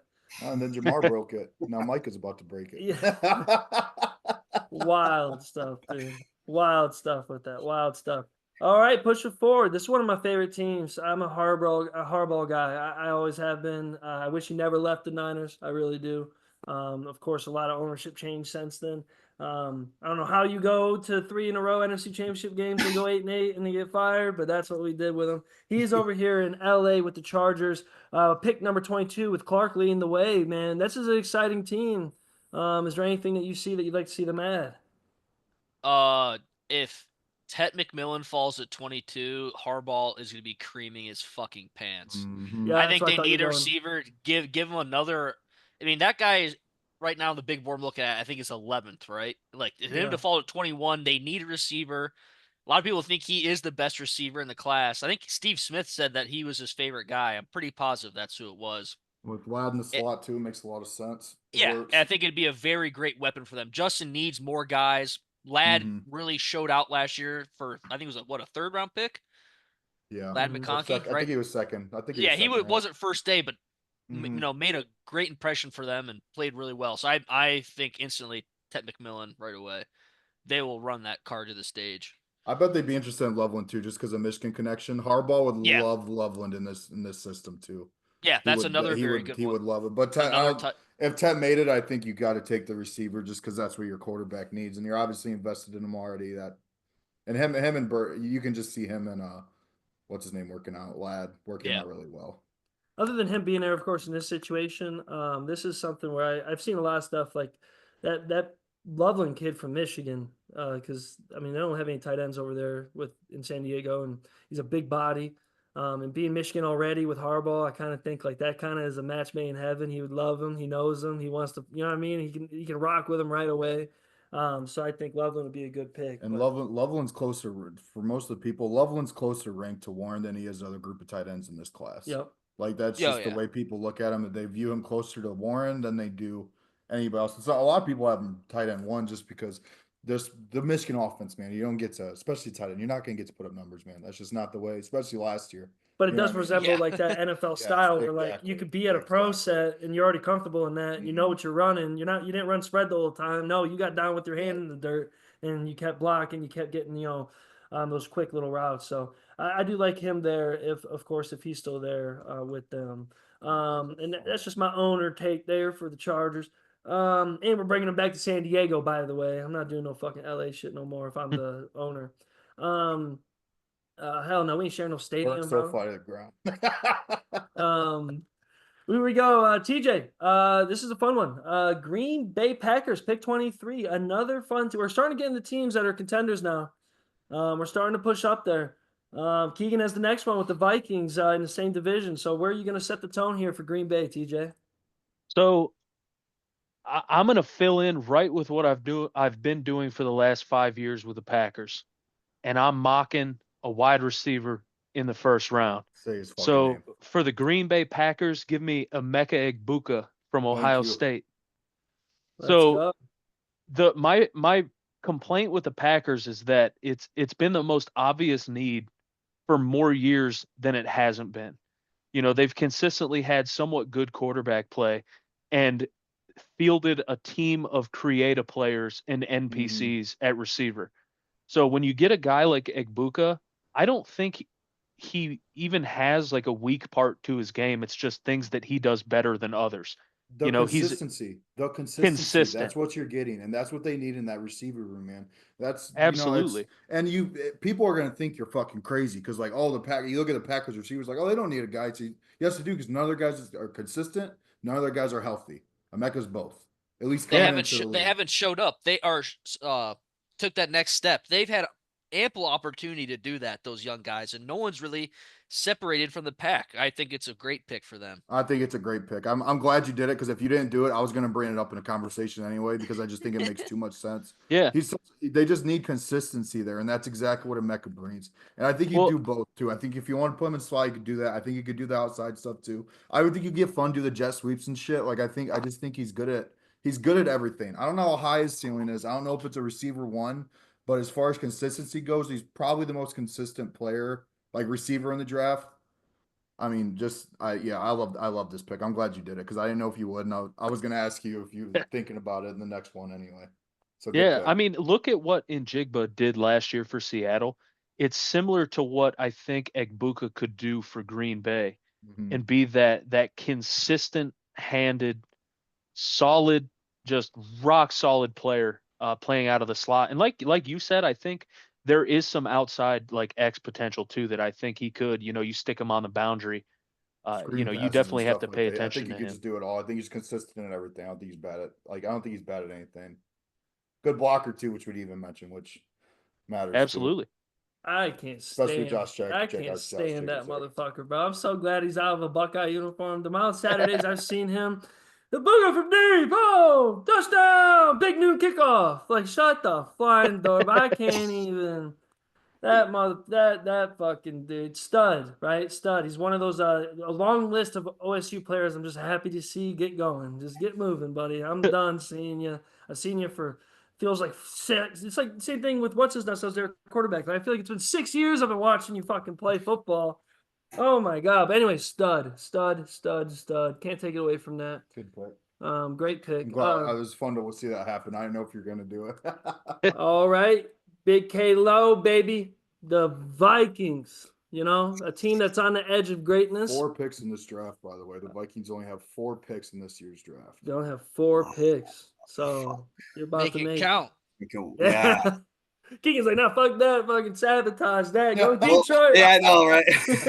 Fuck Minnesota, dude. No, I'll be honest. I'm kind of struggling here because I kind of really like what you fucking said, Jack. So at first in my head, as I was scrolling, I was like, I think I maybe want to go defense because they got a lot of they're pretty good on offense, weapon wise and stuff. But dude, I think I do want to go offense. And I think since that Michigan tight end's on the fucking board, I think I want him because I'll be honest, like I like Hawkinson. Like he's decent. He's not the best catcher, but he's decent.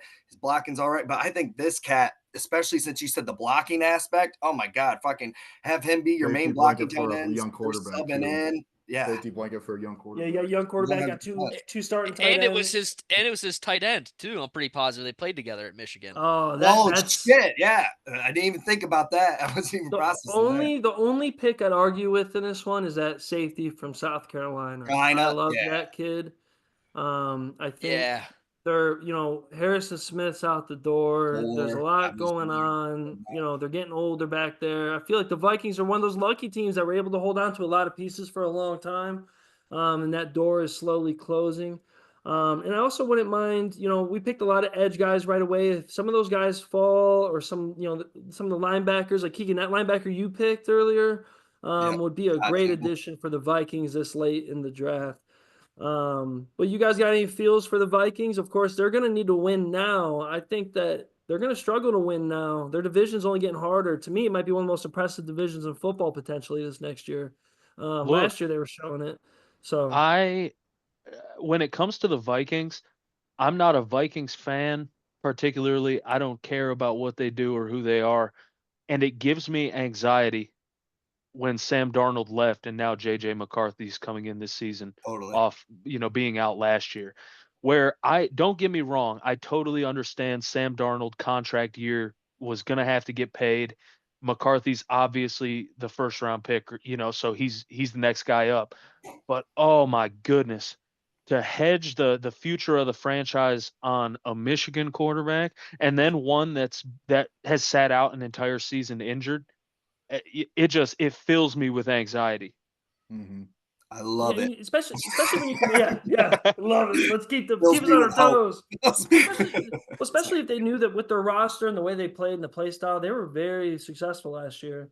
And to kind of close that window by just handing the keys to a young kid. That's a Henderson spot too, man. I didn't even think about that's that. exactly the problem I have. That's a Henderson spot too. Yep. Ooh, I still like the Loveland pick though. I'm not against that. It's just I feel like this is Henderson. I don't think Henderson makes it to the second, especially after the year Saquon had. I just feel like it's gonna make running backs feel all worldly again. And I especially like his rough comparison. This is super rough. Is Gibbs for a lot of people. And I feel like that would just be too easy for Minnesota. That would make a lot of sense. I don't think they would slip, especially after seeing us do that. We can pick up a back. I wouldn't be surprised if they freaking go do that. No, yeah. And this is about Henderson's range. I mean, I don't think he gets out of probably 36, 37 maybe. He's definitely drafted before 40, I think. Can you imagine? Okay, so I'm going to go, before we go to the next one, I love what TJ was saying because this is actually crazy. So could you imagine drafting a quarterback as high as they did? He gets hurt. You end up getting Sam Darnold in. He plays hard. He does great year. And then boom, you're into the next year. Their team needs on everything I'm seeing too is they still need a quarterback. Like, could you imagine having that much success and then they're still saying, well, a vet just to back him yeah, up. you still need somebody here, buddy, because like you can't just be. That's a wild situation. And that's where Rodgers wants to go. He's begging them. Man, That's why he wants to sign with Pittsburgh. He's begging Minnesota. I just feel like the way. So you know that they say that JJ McCarthy has a lot of like anxiety issues and stuff or whatever, and like he tries to work through it, and he had like a mental health coach and stuff. I feel like Rodgers would be the worst fucking guy. Oh, he'll eat him alive. Yeah, he's gonna be like, "Hey, you nervous? You should be." I don't Vikings fans gotta be banging the table too. I can't imagine they want Rodgers that bad. Like they're ready to see JJ play, man. Like, hey, sink or fucking swim, get thrown in the water. Like it's time. In a weird way, I feel like if Brett would have, it's not correlated at all, it does not connect. But I feel like the fans, if Brett would have won one of those Super Bowls like he was supposed to with the Vikings, I feel like they'd be a little bit more about it. But they're like, no, we already rode this train with some old bastard, got our hopes up, and we didn't get there. And we didn't get there because he fucking threw the interceptions, and our team was solid. Or Sidney Rice and all those boys, that was one of the best rosters. Shout out to Kyle Rudolph, one of the best tight ends on Notre Dame. Love that boy. Hey, I don't care, Iowa. Notre Dame is TEU. I don't give a fuck what you have to say. We bring out, hey, it's not about quality, it's about quantity, baby. Quantity gets drafted, huh? Quantity. Let's keep moving. This is another really impressive team here. We're going to all of them. Houston Texans at the 25th pick. Clark, you know, this is one of those picks that I wouldn't be shocked for some reason gets kind of played with. They have been really successful at picking young talent lately. And if they want to try to get a vet and get a trade up or do something or get more picks out of the situation, I just wouldn't be shocked to see Texans not really aggressively, or I expect the Texans to kind of be aggressive this late, depending on who's on the board. If they don't have people they like, they could keep doubling up on the young team they have now. They're not in dire need of certain things. But here we are, Houston Texans. That was my take as the owner. Clark, you're the GM though, baby. I'm busy taking a bathroom break. You're the one picking. I didn't even know who you picked. Who you picking? I am going to go defensive line here. I'm going to go Derek Harmon from the Ducks. Looking at the Texans roster here, like they have great DNs. They've got some weapons on offense. I thought maybe they could draft another running back from backup to Mixon. I thought would be there's so many good running backs here. Why not take one, right? You could always use a surplus of offensive weapons. Yeah, I think that could be a possibility for them. But I think they're going to lean D-tackle. They're actually kind of a really boring team this year so far in the draft. They don't really have any super glaring needs. They're probably gonna, I think, would imagine if they're not super in love with the defensive lineman at that point in the draft, they're probably going to pick best player available on their board. Is what I think they would probably do. To me, dude, it's got to be a tackle. Yeah, it just has to be after trading Tunsil. I forgot they lost Tunsil. Oh, like that's right. It just has to, especially with CJ Stroud. It just has to be a tackle. Yeah. I don't hate the Harmon pick though. Like this is his range. Do you go with that kid from OSU then? I would. Yeah, that was my other guy I was looking at for tackle wise. Yeah, another Oregon player. It's just tackle just seen as it's a desperate spot where they are with tackle right now. Yeah, because right now that's the only reason I'm just picking out desperity for them. So I'd go tackle. Mm-hmm. Yeah, their left tackle's Cam Robinson right now. Whew. Yeah, you're taking tackle there. But already too late, so I fucked them. Sorry, guys. Hey, they added Kirk too. I didn't know Christian Kirk signed. Yep, Christian Kirk started. Oh, okay. He got that. That's why I was looking maybe another receiver for him too, and I was like, well, fuck, they got 3 pretty decent guys. Why the fuck? Isn't Christian Kirk the one that got that bag from the Jaguars though? Yeah, they reset the whole. Well, the year after he got the bag too. The mid receiver market, dude. Yep. Yeah, that's wild. Wow. Well, hey, if there's anything I could say about Oregon D linemen, I love them. Being a Niners fan, we drafted back to back. Like we had Buckner, like so many Armstead, like those guys. Like Oregon's not looked at that way because they're not the SEC, they're not the Big Ten. But for some reason, they get those fucking D linemen out there. Yeah. Hey. Yeah. Well, yeah. You know what I'm saying. Fuck them. Quack. Hey, I won't sleep well at night until the Pac-12 is back, baby. Bring the Pac-12 back. They fucked it up. It's better for basketball. It's better for football. Bring it back. I don't want to see Oregon do whatever because I like teams like Iowa and Purdue. And sooner or later, they're going to be in their own. They're going to be playing North Dakota State one of these years if this shit keeps happening. You're going to see Northwestern, North Dakota State for the championship for D1 AA. You know what I'm saying? I'm a little worried. Can't help it. Keegan, what do you think? You're a big Oregon guy. You know, you got some guys like that. He's a stud. He's fucking great. I think he's gonna fucking be a great pick. I wouldn't be surprised if he even gets maybe picked a little bit earlier in this freaking draft, dude. I think he's a fucking stud. Hey, So Keegan, question, because I know Oregon does the rotations a lot between odd and even. Is he like an odd end, or is he like a straight 4-3 end, or is he like an odd front end? Because I know he's a heavy. I think he's almost 270, so he's right in between. yeah, It could be one of He's the a others. big guy. I was gonna say it. He was more on that 3 side. I mean, it really depended who we were playing, because like when we went Penn State, we were definitely more like 4 down D lineman. Yeah. He was that, like, I'm pretty sure he was like that 3 tech guy for us, and he was Okay, fucking okay. owning that fucking B gap and stuff like Okay, that. I gotcha. I think he's a dog who owns his fucking gap and stuff like that. It Okay, doesn't cool. give I a- just didn't know if he was like a true end, because a lot of people have him on the edge runs, and I never thought he was like a true edge. But No, even against OSU, he was in the box the whole time. He was on the Box, yeah. outside. Yeah. Yeah, I'd move him inside. Hell yeah, dude. Get D lineman out there. Hey, who needs the block when you got guys getting sacks, huh, Clark? Here we go, dude. Here we go. TJ, back on it, baby. LA Rams, dude. Finishing the 4 teams on that side. I'll give my little input here just as a guy I watch the Rams so closely every year because they stress me out. They always have.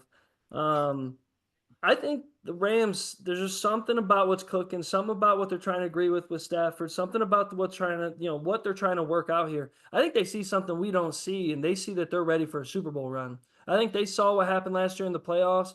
I don't think a lot of people take them as serious as the Chiefs or Eagles, but I really do feel there's something cooking this year. Just the way they said goodbye to Cooper and all that, like they know they're ready for something.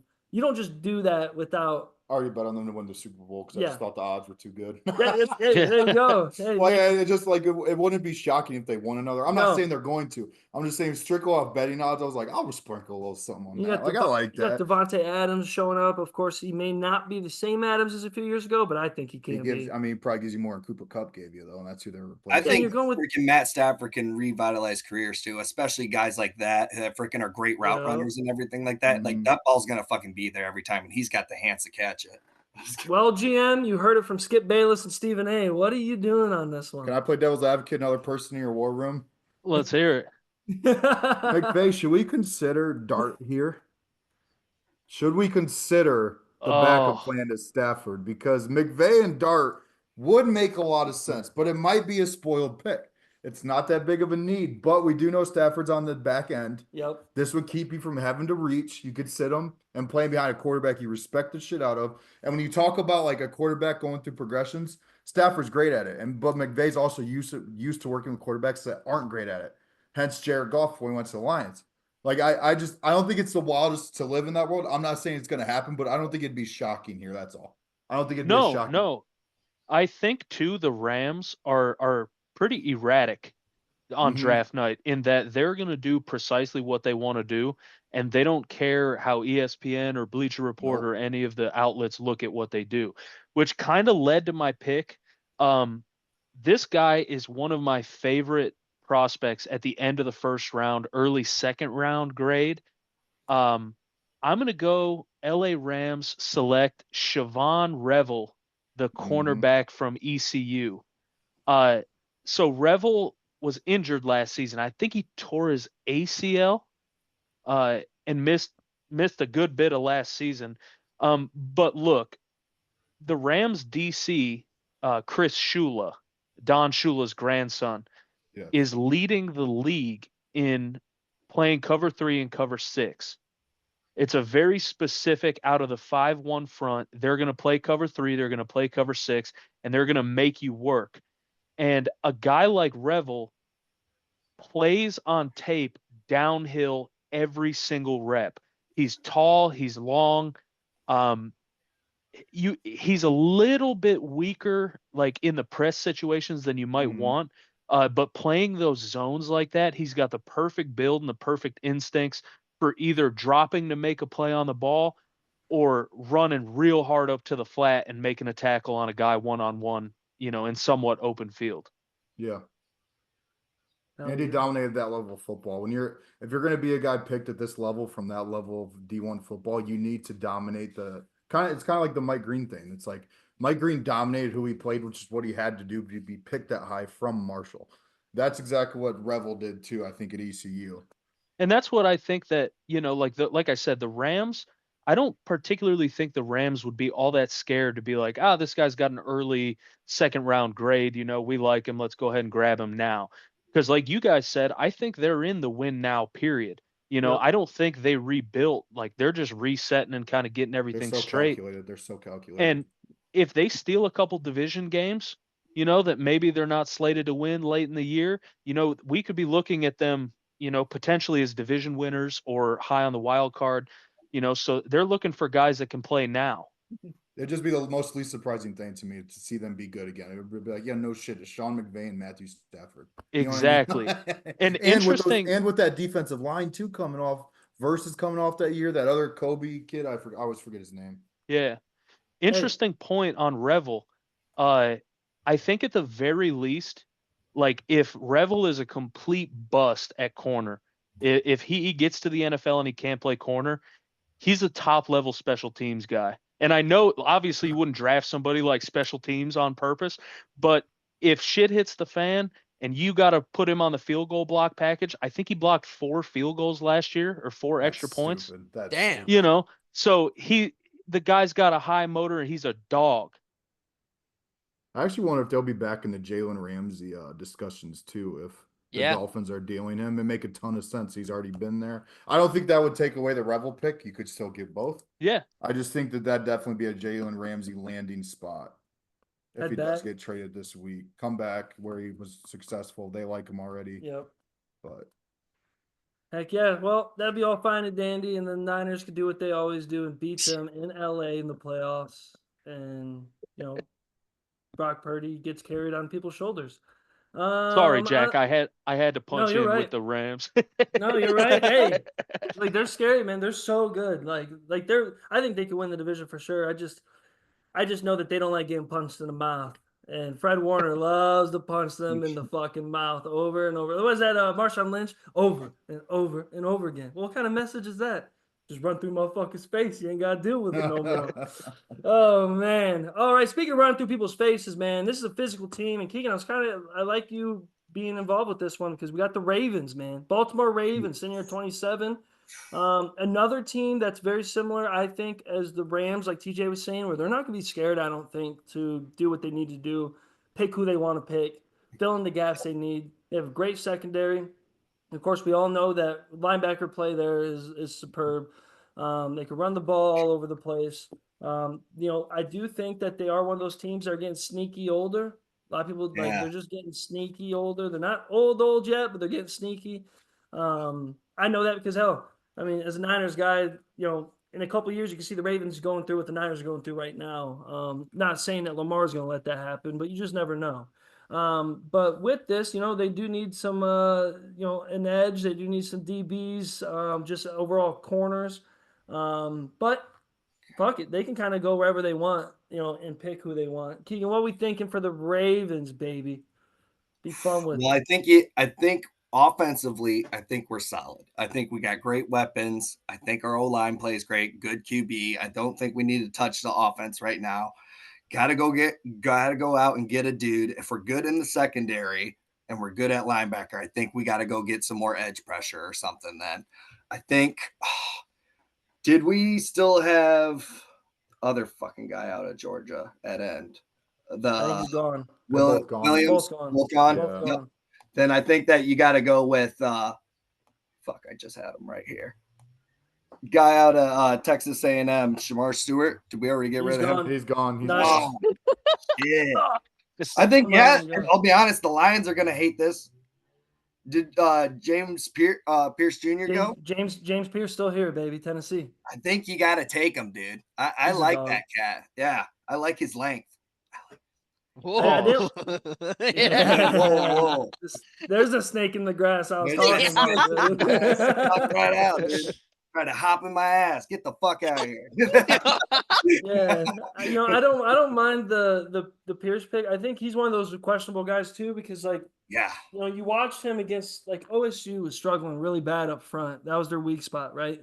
Everyone was a little worried about that with them going to the playoffs. Of course, OSU made work out of everybody, so it's kind of hard to like put anybody at fault who went against them. But I was kind of expecting Tennessee to be a little bit more like the way Michigan was, really kind of play bully ball a little bit and just take advantage of, yes, everyone's talking about the cold and stuff. I don't care about much about that, even though I think they were stupid coming out there with no shirts on. Like, bro, we're from the we're from the cold. Like, warm up, dude. You're gonna tear something if you want to go out there like that. You look stupid. But I'm thinking though, like there's something about the way the Pierce kid, like I was expecting a little bit more of a pop. I thought he was going to stand out a little bit more like Nico did, because Nico, even though he got his ass whooped, he stood out in that game. He played his hardest. But Pierce was kind of getting ran over by second string, third string fill-ins at tackle. Guys that are moving around. Donovan Jackson. Yeah, like it was just that kind of made me sad, and because I thought he was actually a good baller. I was looking into him early in the season. I think Tennessee's one of those brands I like to root for because they haven't been good in a long time, like consistently, and they recruit so well. And I just think the Rocky Top shit's dope. But regardless, like, I don't know. I just am worried a little bit of Pierce playing. I know that the Lions kind of looked at him too, Keegan, right? We still had Mike Green on the board as well, didn't we?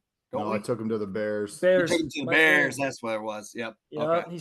He took I was that just from curious because I'm like, I could maybe, if he dropped down there, I could see them making that move, and that'd be kind of nice. Maybe have him at backer or fucking there. Yeah. But real quick on Pierce, I just wanted to say, if I like the move to Baltimore, because one thing I'll say, like Baltimore, like the Steelers and stuff, is very defensive oriented, always kind of had that culture there. And I think they do a great job, like especially in the upfront part of the defense with the linebackers and the D line. Like I think that they'll find a way to mold that kid in there and get him, and they'll rotate guys in when he's not getting the job done and getting his ass kicked with guys. So I'm kind of excited.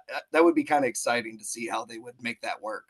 That's actually a reasonable pick too. They need an edge guy. Yeah. That's he's very aggressive, dude. He's a missile. I hate that all the edges are gone for the Lions, though. Sorry. Real quick, do you guys know like specifically what Pierce's character problems were? Like I knew he had like there's a big difference between like he stole like a book and then he like kicked a baby. Like so where does he line up?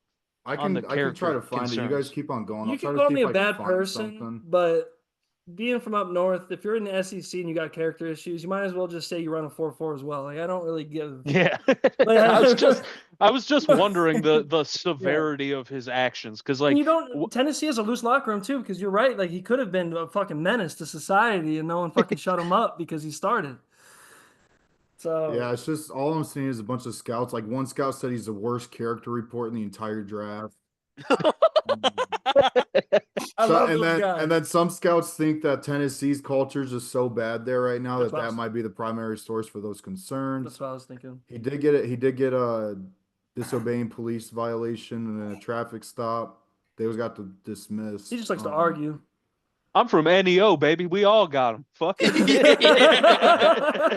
Yeah. Hey, shout out, bro. And then this one says could be as simple as this as he has ADHD. Like that's why there's no knowing. You know what I mean? It's so stupid. This dude's wild. So stupid. But Baltimore can take that guy. Yeah. With character concerns. You're not gonna listen to fucking Harbaugh? Yeah, fuck out of here. Hey, maybe he's just a guy who got caught. Maybe everyone else is like this too. He just got caught a few more times, right in his mouth. I mean, any organization, like their organizations now, like it or not, with the NIL and stuff, any organization that's willing to have their quarterback fucking keep him a hostage and scare the shit out of him the whole offseason and then have to let him go with a press conference, they probably have some other issues in there that they don't keep track of, and they got some guys running loose. And I think you're going to see that with that. When you're a higher tier SEC, I made fun of SEC, but when you're higher tier, but you're not where Georgia and them are, you're going to kind of have to cut your losses and take some of those guys that they didn't want to take. Oh, yeah. Like, you're going to have to be like, oh, well, Georgia wanted you, but they said you're an asshole. You shook my hand pretty well, so let's fucking get you in the locker room, buddy. You know what I mean? Get you a nice... like the whole Nico thing. Nico's 2 years removed from being the number one quarterback in the class, man. Like, it's not like this kid was a four-star recruit coming to high school. I'm pretty sure he was the number one recruit coming out of high school. So, like, it's just... I don't know. Maybe something weird going on at Tennessee because now they're attributing that to Ohio State game. Apparently, some Tennessee people think there was weird shit going on before that game, like inside of the building already, and that's why they just laid an egg because the whole team was worried about other shit, or maybe they don't believe in the Heupel. Is that right? Is that his name? Yeah, that chubby. I don't know. That's a weird, but James Pierce here feels like a steal for Pittsburgh, and that pisses me off. Let's as a Browns fan. Yeah. Because I could see this guy just dominating Pittsburgh. Yeah, he can go to Pittsburgh. Playing loose Well, football. I like that take thankfully. going off of Keegan, like Mike Green, him. Those guys are going to be kind of expect them to go flip flop with the certain teams because they just need them. Mhm. I'm moving forward because I know this one. Hey, let's go, baby. I hope Hey, you get wild with this one, Keeks. no, he's locked in. I've been a line believer for years. This is a line friendly. Jalen Milrow. Hey, fuck. Hey, go off those interceptions like that again in the playoffs. I wouldn't mind putting Milrow back there to run around. But Right. who we feeling, Keegan? I mean, of course, we all know. I'll speak as the owner real fast. I'll be that one girl. But I'll be Barry Sanders who talks to her. You guys, of course, have a Sheila Ford. yeah, great offensive line. Of course, maybe some inner pieces, but at the same time, like, dude, that linebacker play with. I mean, I love that Rodriguez is a fan favorite and all that, but like, dude, he needs to be on special teams. He needs to be on special teams. You guys need to figure out your linebackers fast. In fact, going back to that linebacker you picked earlier, he could easily be a spot for this type of situation. Falling late I in the first would round. love if he fell to us. Oh my god, Yeah. that would be like my ideal situation. When I first was like drafting and coming up with scenarios, I want Jahad Campbell to Detroit so fucking bad. I would love Like that. you need that because if the same thing's going to happen last year, if you guys aren't able to have that fucking front seven, and you're not like if you're going to play exciting football, but the playoffs are the playoffs, man. If you want to beat the Eagles, if you want to beat teams like that are running all over the place, you need someone better than Rodriguez. But who we thinking here, Keegan? Who we want? I'll We be still got- honest. Can I throw a crazy scenario at you? Because this was first pop in my head. Please. What if we trade with Cincinnati? Fucking go help them out. We'll go fucking pay Henderson. We'll fucking take him. And what would Cincy want? Why would Cincy Actually, take when you have to, Why you don't just you just just throw him the swap ball. a first and second round pick and then they extend Henderson? Would that be enough? That'd be close, right? Since he gave you their second round pick and since he bumped up to 28 here, maybe a fourth or a fifth or some change added on that from Detroit. Which honestly, I do. I would give that. Yeah, I mean, give Detroit that. Pressure. Yeah, right now. I wonder if that value would match up. Especially with the way that the edge played out in the draft. If maybe some of those guys would have fell, maybe not make this move, but I think you make this move with all this happening. That big of a jump. I do still want to say that South Carolina safety, bro. You guys need a safety. I do like that, but we got Brian Branch and we got Kirby Joseph. So like we're pretty solidified for the next couple of years at our strong safety and free safety. Yeah. And so we just got corners, so we're pretty good in the secondary. But I do like trying to help at back or D line. Who we rocking with? I do wonder if you could do a pick swap here and Detroit could throw in like a third along with it with Cincy. I just don't know what the value would be, including Henderson or Hendrickson. Yep. I do like that. I do love that. That's a good idea, though, Keegs. Yeah. That could definitely be a draft night. We got to win now, baby. Freaking. Who is Cincy moving up for here, though? Simmons? Or no, who did Cincy take? They already took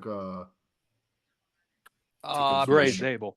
Yeah, I drafted the guard. Okay, so they probably won't go for another offensive line. Do you think they could go up for Henderson here? Yeah. What do you guys know about that kid from Boston College? Is he any good? That edge rusher? Donovan as a rock rule? Yeah. I don't know enough about him. Some of those guys spot out to me. If I didn't see him much, but he's coming out of a place like Boston College, you got to think like, all right, that guy might be fucking like I don't know. I like seeing those like lower level schools, and he's, projected pretty high. And he's an edge guy. But the Lions are kind of get screwed over in this draft here, Keegan. All those edge guys picked right away are fucking you in this.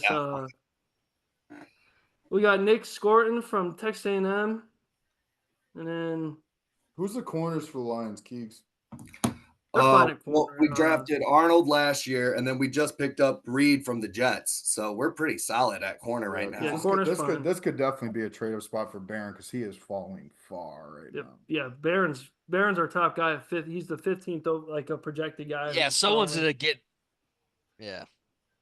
So I'll be honest too. Just throwing this out there for the Lions, I would not be like terribly angry if we also just picked up like another O-lineman guy just to get more depth as some of those guys are getting older and getting ready to head out. I wouldn't mind having a guy to like. You need interior linemen. So Tyler Booker would be super. Booker. Man. I think Tyler Booker would be your pick. Then you need interior linemen.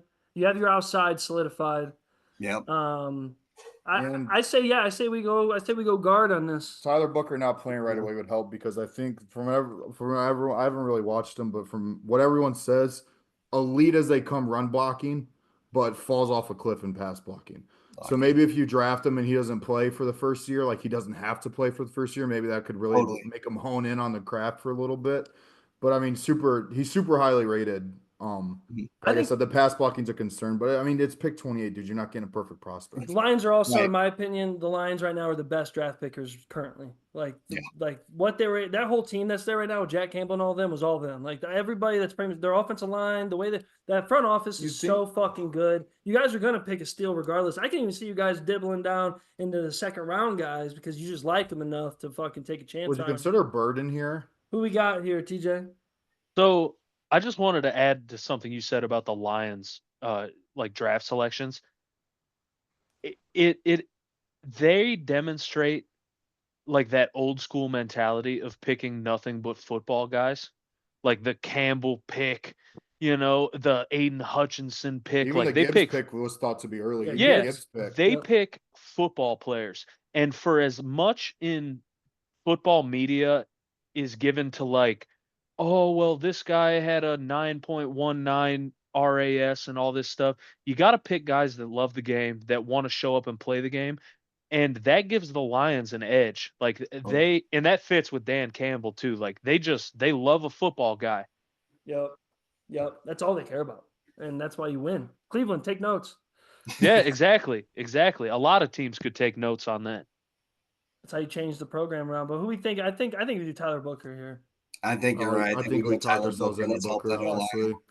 Yeah, I think it's one of the few pieces that, like, if you get another good interior, like, O-lineman to add to your great outside lineman that you have, and with your run game that you already have, bro, that's kind of the missing piece. And, like, let's be real here. Like, you know me, golf supporter here.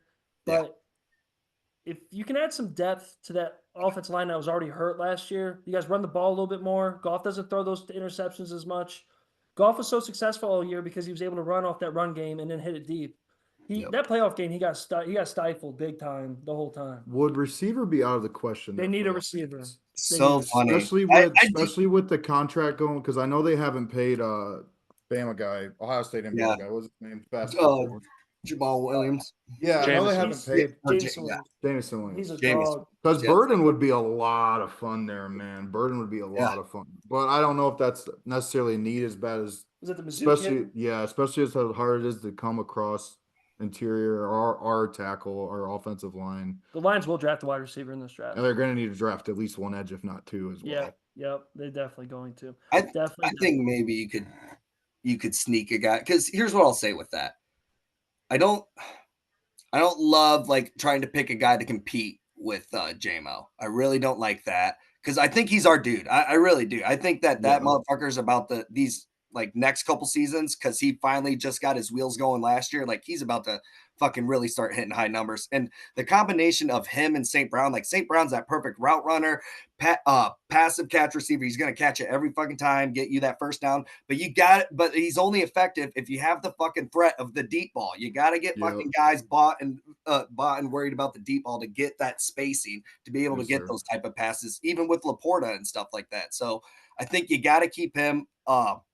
If you do draft receiver, I think you do it later. I think you do later. Maybe second, third, fourth. Third, fourth. Yeah. But I'll be honest. I finish it off. You need a big wide receiver too that can block, man. You guys cannot block out there at all. That's why I'm okay that we got Tim Patrick back. He's a big fucking dude. He did his job last year. I think they'll do it again this year. But you got to go. We got to go fucking win now. Similar to like the 49ers, like we're in our fucking window. So like, if you could, we got to fucking get an edge guy, because that's what's fucking missing. We just need that one extra guy, because we got to get more fucking pressure on defense, whether it's a linebacker guy or a DN. We need that. That's the first need. But if it happens to play out this way in the draft, build for the future, fucking go O-line. Like, what else can you do? And you know what? You're gonna need an O-line in a few years. I mean, you got some young guys, but you also got some old guys. So that's my main concern. Yeah, you don't want that to fall apart. Yeah, that's what the Niners fucked up on when we decided to get Trey Lance, and just trade everything away for a guy that's not even here anymore. God, that's LA Charger, baby. That's gonna fucking haunt me forever, dude. That's why we didn't. That's why we're not gonna be fucking good for another 5 years if we're not good this year. Anyways, let's keep it pushing. Let's go to the Washington Commies, baby. The Commanders at 29. TJ, man, this was an exciting team. A lot of crazy things happened last year for them, but a lot of missing parts on this team. Let's be honest. What are we thinking with the NFC East Commanders? Yeah, so through the filter of kind of like what's already happened so far in the draft, I think the Commanders would be looking to add an edge. Ideally, if you could get good value at 29, I think they would go for an edge. I don't feel super comfortable with them reaching, like dipping into the second or third round guys here, because I think there's still a lot of prospects that could just kind of give them a nudge. And I think, the teams that pick 27, 28, 29, 30, they're not missing pieces to the point where it's a crisis. They just need a little bump. So interestingly, at 29, shout out my guy, Travion Henderson, running back from Ohio State. I've watched a lot of Travion play. I think he's had some durability concerns that are obvious concerns. And I think throwing him into like a committee in Washington, giving him 10, 15 carries a game, getting him involved in the pass game, in the zone scheme, really kind of suits to what he's best at. I don't think you draft Henderson as a 25 carry a game guy. I just don't know if it holds up. And the note that I have circled on my page here is pass blocking. Travion Henderson is a very underrated pass blocker. He's one of those guys that like he might have a slight frame or a slighter frame than somebody you would want. But this guy will put his neck in the guillotine to try to give the quarterback an extra second or two. And I respect that more than anything. I actually saw, so one of the draft podcasts I listened to is the PFF one with Trevor Sikkema and Connor Rogers. And they both talked about like what was their favorite part of this draft like process, like what to watch about what prospect. And they both said Trayvon Henderson pass blocking. Because they say it just does not make sense how he's that good at it. And to the point about the injuries, I really feel like that's the only thing you worry about with Henderson. That's the only thing you worry about. Like I think he can do it all as running back. He can catch it. He's good at inside outside stuff. Like you could probably dabble with him in the slot. I'm not saying a lot, but like, throw him 3 to 4 balls a game from there. I think he could do it fine. Like it's just the only weakness is the injury thing if you can get over that. But for the Commanders there, who talk about helping out your rookie quarterback, yeah, I mean, that'd be fun, man. That'd be super fun offense. And they could also we just talked about the Lions. I think having a solid 2 guys at running back that could do different things really helps a lot deep in the playoffs. You very rarely get that Saquon or CMC or Derrick Henry. That's once in a blue moon thing.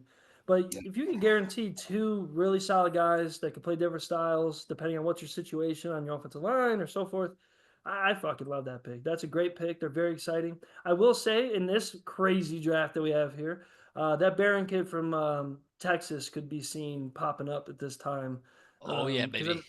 Him at corner would be good. Running the Well, here we go.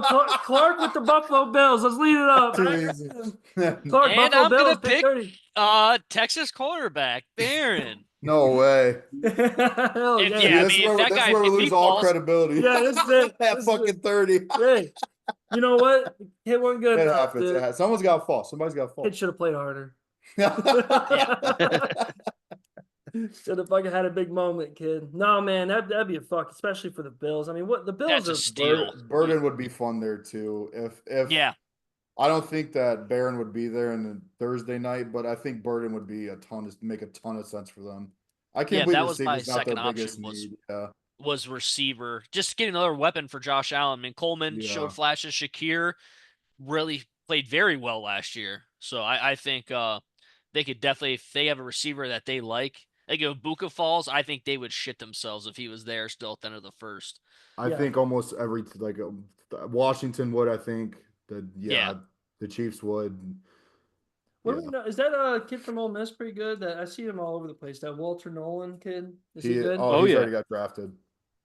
When was he drafted? Didn't you take him, TJ, earlier? No. Oh, I thought you did. No, I took My bad, Shamar my bad. Stewart. Yeah. Yes. Nolan's still available. Because So I'm who's got thinking like when you're thinking the Bills, that would be my other one. Of course, if that DB ain't gonna be there most likely. No one's up. But no, like I see so much on him. Like the Bills kind of they need to beef up front a little bit.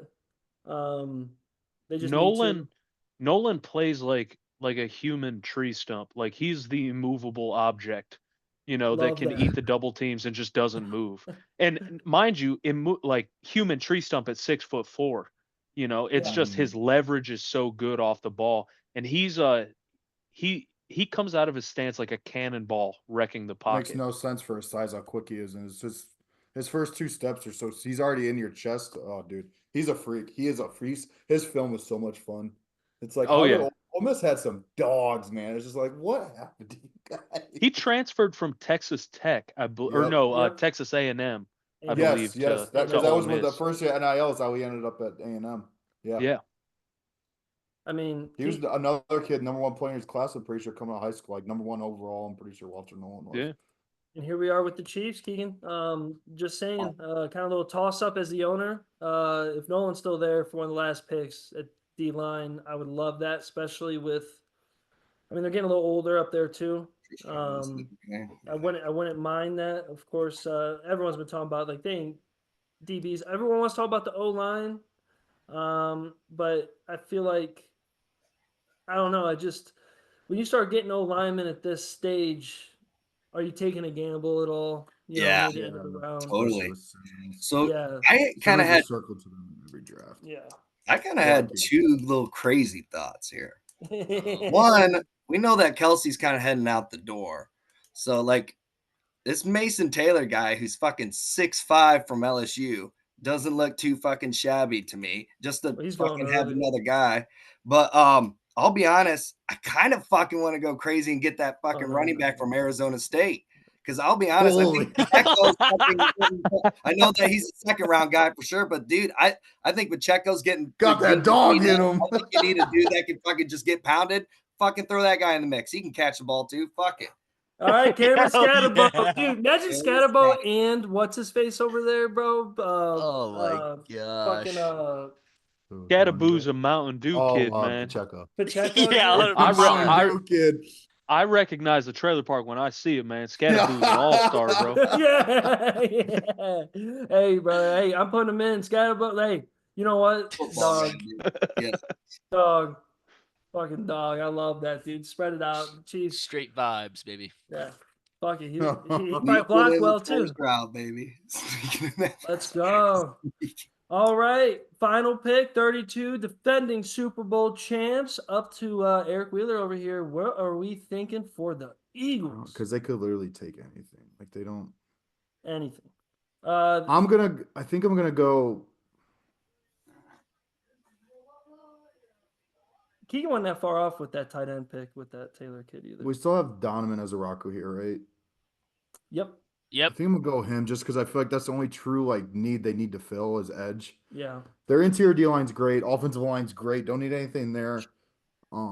Receivers, you could talk me into it, but I still feel like with the AJ Brown contract, you're not getting out of that for at least another 2 years if you were interested in trading them, which I don't know if they really are. Yeah, I'm gonna go Donovan as a Rocco. Just because it just fits a need. Yep. And I think safety wise, what do we still got? We still got that kid from South Carolina. Oh yeah, I love him. I'm still going as a Rocco. I'll take it as a Rocco. So you're good in your secondary with Philly. Fun. Booyah, draft is complete. Booyah, baby. Wow. TJ, you got something? Yeah, I just wanted to point something out real quick. Yeah. Who's on the clock at 33? Cleveland Browns, baby. Now I'm looking through my list of picks, and we got Jackson Dart still on the board. We already took Cam Ward in this draft. Oh shit! Oh no, yeah. right. Hey, it's okay. We're still running in the card for Josh Simmons, so it's fine. We're still running in the card for Simmons. No doubt. I was looking at my list. I'm like, holy shit, Browns at 33. I'm like, oh my goodness, good. Yeah, I didn't remember the Cam Ward. I'm like, no, you're good because I was that whole end of the first round, man. I was like, dude, someone's got to trade for a quarterback. I was like, fuck, none of my teams need a quarterback. Oh man. I'm trying to see. I want to run it back over real quick, but my stuff is. I got it all written down. Too. Yeah, run it back through real quick for us. What we got here for our picks. And we set the tone. We got some highlights here. Travis Hunter sent some So the wild shit first going. number Cam one Ward overall pick, we had Travis Hunter to the Titans. playing both ways. At Playing 2, we both had Cam Ward to the Browns. At 3, we had Abdul Carter to the Giants. Yeah. At 4, we had Armand Membu go to the Patriots. At 5, we have the dog himself, Mason Graham, to the Jacksonville Jaguars. At 6, we had Alshon Gentry to the Raiders. At 7, we had Tyler Warren to the Jets. At 8, we had Will Campbell to the Panthers. At 9, we had Jahad Campbell to the Saints. Pick 10, we had a trade between Chicago and Atlanta. Atlanta traded out for Jalen Walker. Pick 11, we had Shamir Stewart to the Niners. Pick 12, we had Matthew Golden to the Cowboys. Stays in Texas. Pick 13 for the Dolphins, we had Will Johnson, corner from Michigan. Pick 14, we had Malachi Starks to the Colts. Pick 15, the Bears from the trade back with Atlanta. They took Mike Green. Pick 16, the Cardinals took Mykel Williams. Pick 17, Bengals finally get some interior help with Greg Zabel. Pick 18, Kelvin Banks to the Seahawks. Pick 19, Kenneth Grant to the Buccaneers. Pick 20, Denver Broncos take Omarion Hampton. Pick 21, Shadur falls all the way to Pittsburgh. Chargers at 22 take Tet McMillan. Packers at 23 take Emeka Egbuka. Vikings at 24 take Colston Loveland. Pick 25 for the Texans is Derek Harmon. Pick 26 for the Rams is, how do you say his first name, Revel Jr.? Devon Revel. Devon Revel Jr. Pick 27 to the Rams is James Pierce Jr. Pick 28 to the Lions is Tyler Booker. Pick 29 to the Commanders is Trey Henderson. Pick 30 to the Bills is Jahad Barron, corner from Texas. Pick 31 to the Seahawks is Cam Scatterboo. We're going to cook them up for each game. And then pick 32 for the reigning Super Bowl champs is Donovan Azaraku. Let's fucking go, boys. Let's go. Let's get after it. And as the commissioner, I accept. Sounds good. Oh man, wild draft, wild situation. I think I'm excited to see what the media plays off with this one, because they love to talk about who falls, who did this. I think they're all gonna be reaching right out of their ass to pull out something to talk about. They're all gonna act like they knew better. They're gonna act like someone should have got this or should have got that. The one thing I will say that I hope isn't a thing to continue with is that, let's just be honest, some of the rookies that come in these days, their productivity is a little off compared to the old days, especially at quarterback. And I just really hope that no matter what names we get, no matter what happens, is that when the NFL season kicks off in a year or two, some of these guys are still balling or getting into their field, of doing it. They're feeling it out. I do think that we push rookies out way too fucking fast and think, oh, you're not fucking producing for me, get out of here. And then how many stories do we hear that? And then the guy goes somewhere else and they're like, it's a Cinderella story. It's like, no, he probably just had a shit coaching staff, which is why he got drafted so high. And those guys got fired and he went somewhere else to go play. But I will say, like, quarterback play and stuff, like, we've kind of fallen off. I don't want to sound like an old head, but Tom Brady is right when he talks about some of that stuff. Like, some of the style of play these days is messy as fuck. So I do hope that the guys that we see really pan out.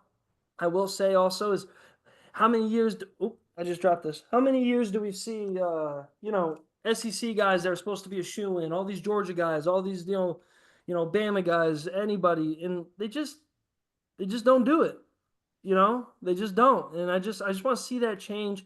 And what I'm hoping for is that with the college football playoff being as long as the season is now, maybe these guys can kind of see where they got to keep their mentality and their focus a lot longer in the NFL. 17 games is a long fucking season. And I just hope that the style of play just gets better and better, hopefully. What I also think is going to be interesting is see how these NIL deals and negotiating deals from the time you're 17 years old, how that affects these guys getting contracts 3 or 4 years from now. Like, they're analyzing their self-worth more now at a younger age than they ever were before. And they're already setting their standard of who they are and what they are. They're balling out. What is that going to look like down the road? These agents, they do a good job these days of getting these guys to maxes, but I think you're going to see some wild situations down the road with some of these guys that will hold up contracts because they've been making millions of dollars since day one, so they don't need the money today. So like, and you're also going to see guys that are mid that are going to argue for more money that don't deserve it, but they were paid a couple mil at their old school. So why are they going to take a pay cut here? You know, the funny story is that they say Eric Dickerson, you know, everyone knows the story, got paid out at SMU. When he went to the Rams, he took a pay cut. He was getting paid so much under the table that when he went to the NFL, he took a fucking pay cut. You know? And he even says that it affected how he negotiated things and why he was just like, fuck it. Like, I know my fucking worth, motherfucker. Like, and I think it should be interesting seeing this. And I just hope it pans out because I love talking about these kids with all the hope and potential. But then the reality is the first round, you'll be lucky to get what, 10 to 15 of these guys actually pan out. Every year I'm reminded of how overrated the draft is, truthfully. Like the teams that consistently do well, or the teams that consistently do well in the draft, yes. But the teams that free agency goes so much longer over time. I know it doesn't feel like it, but it truthfully it is a mix of both. But I just feel like every year the draft is just grossly overrated. Like how much we value the picks, Yeah. especially when you're back in the first round. Is it a first round pick? Yes, but you're probably you might be looking at the 40th best player on your board at that point because the other guys you had above him went so much higher. Yeah, I don't know. Every year I'm reminded that I just look back and I'm like, yeah, like oh, kind of feeling the way it feels every year, you know. But and that's also part of that's too. I feel like ESPN fault because we give these guys such stupid comparisons. You know what I mean? Like, oh, well, at his ceiling, it's like, yeah, but there's a lot of guys that didn't meet their ceiling and still were Hall of Famers in the league. Yeah, like it's Ashton Gentry isn't like Hall of Fame or bust. Like if he makes 6 Pro Bowls, he's worth the pick. You know what I mean? Like it's just. Yeah, it's a You very gotta good take way it to all put with a it. grain of salt. 1 Pro Bowl, you know? And also with that, like I hope we see some more studs in the later rounds because this whole NIL shit. Because you're gonna see guys that didn't get to play for big teams. Maybe they just shied away from that atmosphere and things like that. Balled out for where they were at. You're gonna see older players every year too. Older players, yeah. What you got, TJ? I was just gonna jump in and ask you guys: are there any day 2, day 3 guys that you guys fell in love with watching their film? Dude, I love all the running backs are fun. I don't want to do that because it's beating a dead horse. Dude, the receivers in the second, especially if you're looking at Burden in the second, you're looking at Jaden Higgins in the second. Jaden Higgins, that's you're looking my at guy. Jalen Noel. You're looking at Trey Harris in the second. Also, fun fact about Trey Harris, the Ole Miss receiver, he was Malik Neighbors' high school quarterback. And he's projected to be a second round pick for a receiver from Ole Miss. I really like the receivers in the second round this year, man. I really do. And some people think Emeka makes it. I don't think he does, but that just even make it so OP than it is now. I think running backs are going to sit. I think there's going to be a run in like the first and the second, but I think there's going to be a little break before we get into like the Dylan Sampsons and guys like that. But that's why I also feel like may not force a running back in the first round, like outside of Genty, because you may look at Hampton or Henderson and be like, well, I only have them 3 draft spots above Judkins. Is that a whole round worth of difference versus offensive line, which kind of seems shallow in this class to me, especially at tackle? Because, I mean, TJ, you studied all the offensive line and you're our expert here, but dude, every tackle in this draft seems like a better guard. That's all they say about every tackle in this draft. More or less. There's not a lot of true, like just straight up tackles, man. So it really feels like a shallow class. Well, look at back in the day. Back in the day, I mean, 3 years ago. But a guy like Mekhi Becton from Louisville, who I watched on tape, and he's 6'9" and 400 pounds, and you're like, okay, yeah, like that's about the guy can tie his shoes without bending over. Like his arms are that long. And I'm like, dude, this guy is the truth, man. But now in this class, you're right that there's so many tackles where it's like, oh, he does this really well. His arms are short, or he does this or does this. And, there to me in this draft, there is no true blue chip tackle. That all the tackles have massive questions. Yeah. Even the best, like we were talking about early in the draft, some of the guys that we know are going to get drafted early, it's still like a matter of wants and needs from the teams. Like if they really need it, they're going to get them. It's not because they really, really want to. Like we've seen tackles, like even you talk about back in the day, like Fisher and guys like that who went first, and you knew they were first, and that was it. There was always tackles like that. There's always a couple in the first 5 picks that was like, all right, those guys are, yep, they're going to be there regardless. And this year it's like, well, the wants and needs are going to be a big play on the whole first 2, 3, 4 rounds. Like, because you're going to see guys drop just because. Look, Shadur. He's gonna drop because he's gonna drop if the teams that need him don't want him yet, and like they're gonna drop from there. If I'm the and on Shadur, because I love you, Keegan, but I think Cam Ward's going #1 overall. But this was our mock draft, so fuck the Titans. Hey, But that's the Keegan's home. team. That's the where I wonder where the Browns are sitting there. If they take Hunter at 2, I wonder what pick Shadur has to get to be like, okay, we gotta call him. Because I think it would start probably about 15 because you gotta beat Pittsburgh to the punch. But I just don't know if the Saints would pass on him at 9, man. No, Because especially with just nobody in that room right now, like Derek Carr's out, like I don't know, and I don't feel strong enough about Dart. who's your backup? The Saints, Yeah, Spencer Rattler. Yeah. that kid's awesome. That'd be a bro. hell of a quarterback. I love that kid's like consistency of being a douche. Like I will respect that forever. Like I love guys like that. Like I don't give a fuck, motherfucker. You in the NFL? Hell no, I am swaggy as hell. That dude can lose by 20 and still have the coolest Instagram post the next Monday. Like just another day in the lab. You know what I mean? Like, he was on that. Remember that Netflix show? Yeah. Quarterback. He was on that quarterback show at Netflix back in high school. I Him and Tate Martell were both the ones that were texting the other team in the locker room at halftime. Hey, that year he had South Carolina was legit, baby. He fucking was You know balling. what? Let me ask you this question. This kind of popped in my head, guys.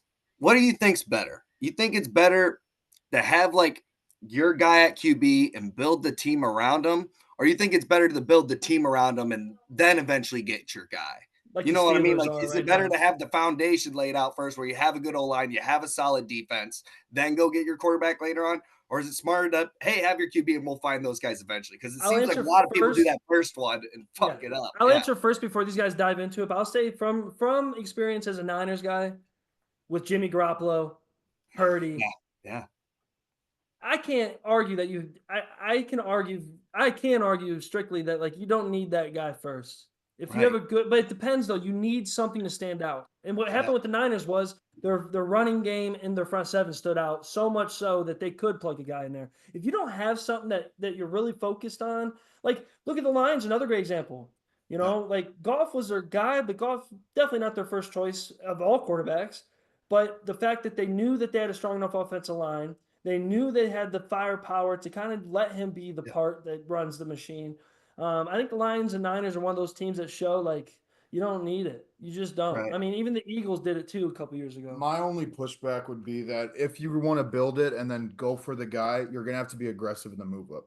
Yeah. Like so, you just use the Niners. That's why they were aggressive as shit for Trey Lance, and it didn't work. Yeah. So I don't know. Like I don't think there's a great answer either way. There's just not. Because you can do both, as we've seen people do both. True. It's not like the Commander. Imagine if the Commanders would have pushed on past Jaden Daniels to wait for like the right time to go get a quarterback, and he completely changed the trajectory day one. Yep. And it's just that the shot you can take on that, the high side there is just there's nothing high side like an NFL quarterback hitting on an NFL quarterback in the first round, no matter what pick that is. Or like the Eagles are a great example, but Hurts was a second round quarterback. It wasn't like he was a first round quarterback, and Hurts wasn't supposed to play. You know, it was supposed to be Wentz's job. Yep. Yeah. Like, so, I mean, there's no right or wrong answer to that. I don't know which one I believe in because I've seen both work. You know, it's just like, I don't blame teams like, because to me, I think I'd rather get the guy because then it's easier to be more aggressive going forward. You know what I mean? Like trading, like, let's say Do you end up with the Johnny Manziel situation? Yeah. You think you have the guy, but you don't have everything built around him. Yeah. I don't know. And like Jackson, we would give up with the guy super soon. I mean, Bryce Young's a great example of that right now. Yeah. You know, But you triggered me with that freaking Saints thing because that is interesting. Like, should I go? Because it seems to me there's too many times in the draft where like guys are like, hey, we got to go get this freaking guy right now. He's going to be the face of our franchise. That's our QB guy. But all right, you're passing up on Jahad Campbell. Are we trying to say Jahad Campbell's not going to fucking help your defense out where you need to have a good defense? Yeah. So like sometimes I feel like guys pass up on good opportunities where you could just keep building as a team just because you're like, we got to go get the franchise guy. Sometimes you just got to build that. I don't know. It depends what you have first too. Yeah. Like some guys find their quarterback because they thought they had their quarterback. They end up building a good team around that quarterback. Like the Eagles. Yeah, Eagles. Yeah. Same thing with Niners. Niners did the same thing where it's like sometimes it's just kind of you already have those pieces. I mean, the Browns are trying to be that right now, which the Browns are gonna because they have a lot of pieces. We thought the Jets were that, like Clark was saying earlier with Aaron Rodgers. We thought, you know, the Steelers are like that right now. Like, can you get that next guy because you build everything else? I mean, to be honest with you, though, like going off of Eric's point, I think the draft is. I think that's where the free agency market becomes more of a big deal Because Yeah. can you get that guy on? Look at Clark on the fucking. I didn't even I'm on notice TV, you. son. Oh man, but hey, since we have everybody real quick, and we've been taking a long time on this one, be one of our longer ones, not our longest. No. We've had a couple that We were- had some grinders before, baby. Oh my god, we used to go over every fucking game and like, hey, shout out to our research though, we fucking tried, and then we realized We tried. we don't have to work this hard. We don't. Yeah, We this is too fucking- much, man. We can work hard on a few teams, but I just want to go by the tables. I know we had a few lists out. I want to take more time on it, but maybe we just talk about it down the road. But we're talking draft. We like to do some fantasy talking here, just to have fun. In your guys' opinions, I'm gonna go TJ first. What are to you some of the biggest busts that you've seen in your lifetime that are just crazy that you just couldn't believe? They're some of the biggest. But everyone knows, like, some are also like I don't think Reggie Bush is a big bust like people thought. I think Reggie Bush played pretty fucking hard with the Saints. I think he fucking won a Super Bowl. He did his fucking thing. To call him a bust is kind of fucking stretch in my opinion. But Jamarcus Russell, of course, is like the poster child. So what's a bust to you, and what's some of the couple names that you can name drop? And I'll just run around a little bit with these boys. Well, I think if you're going to call into question like busts, the only like hill that I will die on with busts is that you can't call a guy a bust if injuries destroy their career. I don't think it's a fair assessment to make, if such and such goes and blows his knee completely out of the water in his third game, you can't call him a bust necessarily. Whereas guys like Jamarcus Russell that were somewhat responsible for their own downfall, the famous story of like they gave him a VHS tape to watch and it was blank and he was like, "Coach, I got that coverage." I And they're love like, that "Dude, shit. it was blank, bro." Like to me, I don't know. I think offensive line is the easiest position to point to for busts. Like one that sticks out in my head is Eric Fisher. Mhm. Yeah. You remember Eric Fisher? Probably Eric the Fisher worst, one of was the worst draft classes of all time. That class overall was fucking awful. pitiful. And like looking back at the Eric Fisher pick, I'm like, man, I didn't really, he didn't jump off the page as like a transcendent generational talent to me, like. And then there's guys like Josh Rosen.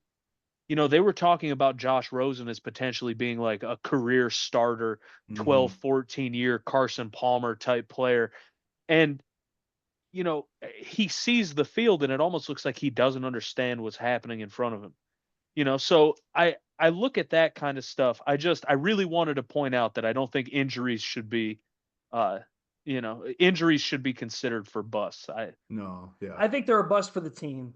Yes. Yeah. Like regardless, like if the he wasn't team, the wrong yeah, pick. like that's Yeah. the team. The team fucked up there. It's not. They couldn't tell probably either. But to me, that's where the responsibility goes on the team from there, not him. Well, and on that same point too, it's kind of like even look at like Baker. Like, do we think Baker's a bust? He was the number one overall pick, but he also was the third best quarterback in his own class, but we still drafted number one overall. So how do you rate that as a bust? You know what I mean? Yeah. What's the quality of the pick?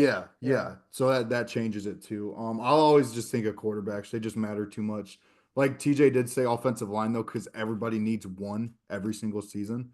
And those are the guys that, they have to be outside of edge, the most consistent drafted high players ever in each class. Yeah. Like we have to, I feel like there's either two edges or two tackles, usually tackles in the top 5 every single year, just because there has to be. The need's too big. Everybody needs one. Even if you don't need one, you still feel like you want another one. They're so hard to come by. The free agents are usually awful because those guys do not hit the market. So there'd be a ton there. I feel like safeties, that's why you're not seeing a lot of safeties drafted high anymore, because it's just, or like even linebacker. I just don't know if today's NFL, if that position's like that important that you're going to be willing to spend a top 15 pick on like a Mike linebacker or a safety. They will next year. You know Caleb Downs, baby. Yeah. Yep, absolutely. Hey, shout out to Xavier Watts, baby. I think he's gonna be a stud. Okay. I don't care. I think Xavier Watts is too big, too strong. But anyways, Eric, while you're going off your rant, and we'll go around. And you got any names that really stick out to you though? That are like, to you, that's the worst bust or one of the worst. I don't know, because I'm a fucking Browns fan. Justin Gilbert's was awful. Yeah. That was gonna be my pick. He was in the league for 2.5 years, pretty much. Yeah. Yeah. Another one for me was Kevin White, who had Yeah. like 400 receiving yards in his career, I think. Could you? Yeah, he got drafted by the Bears. Is that who All took right. him? I think the Bills took him, right? I'm pretty sure it was the Bills. Jack's looking it up. Sorry. He did play for the Bears, but I think he only. Yeah. Ken White beat Justin Blackman. Justin I Blackman. loved Yeah. him coming out of Loved college, him. dude. I was obsessed with that guy coming out of college. Yeah, he did go to the Bears.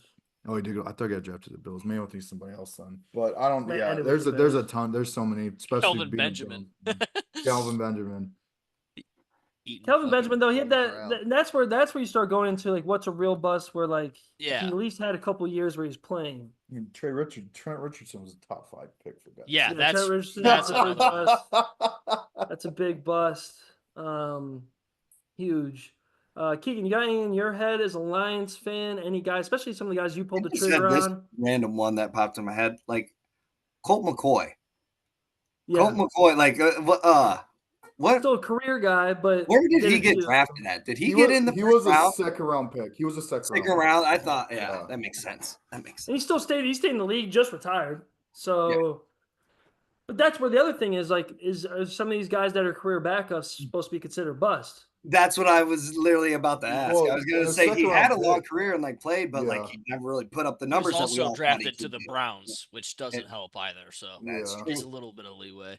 Yeah. I just don't know if you could have second round guys in the conversation because first round, like That's the hit yeah. rate, I think the hit rate goes down by like over 50% compared to the first round to the second round. Like just if you just in terms of starting games, getting a second contract and stuff, it goes ridiculously down. Even the first round, I think the first round is only 50% Yeah. of the first round get a second contract with the team they got drafted by. Troy Smith from Ohio State way back in the day. I'll be honest, when he was at Baltimore, I thought he was going to be a dog. I thought when he was young, Yeah, rookie, he's I thought gonna he was going to play. go replace Joe Flacco and be a fucking dog, but that never happened. That was That's what, fucking isn't that crazy how the gaps there? Mine for you, Keegan, was Eric Ebron from North Eric Carolina. Ebron. Oh, Oh, yeah, yeah, about he's a Ebron. fucking great He had a player. couple decent years on the Colts though. Yeah, but he's one of those classic busts in my Yeah. opinion. To me, that's what a bust is. To Is- me, it's yeah. that guy. It's the guy who like on paper had everything given to him, had everything ready to go, maybe had a year or two like he did with the Colts, but that even makes me more angry. Where it's Yeah. like, all right, you already showed that maybe there's something going on in here that caused you not be able to do It's so what you funny need that to you do out say here. Eric Ebron because I almost want to say Pettigrew, but I still like Pettigrew better than fucking. Pettigrew At Pettigrew least he can played. fucking block. Yeah, Pettigrew played for a long time. He's Yeah. a big dude, What you know. what player do you guys think is the biggest like bust this year in the first round? A Ooh. player we just drafted. What player do you think is gonna bust?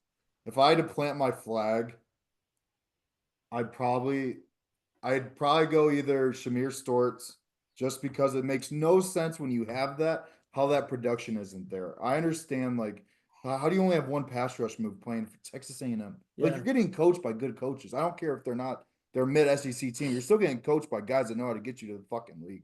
The other one would be the other super freak, the Imani, Nick. I always screw up his last name. South Carolina safety. Because like when you watch the combine and then you watched his film, it was two different players. Yeah, Like that does not show up in his film. yeah. So Shamir Store would probably be like if I had to plant my flag on a bust, that'd probably be him for me. I don't know who. See, I'm gonna say mine real quick because I know most people won't say this because we love the guy. I just think his situation it sucks.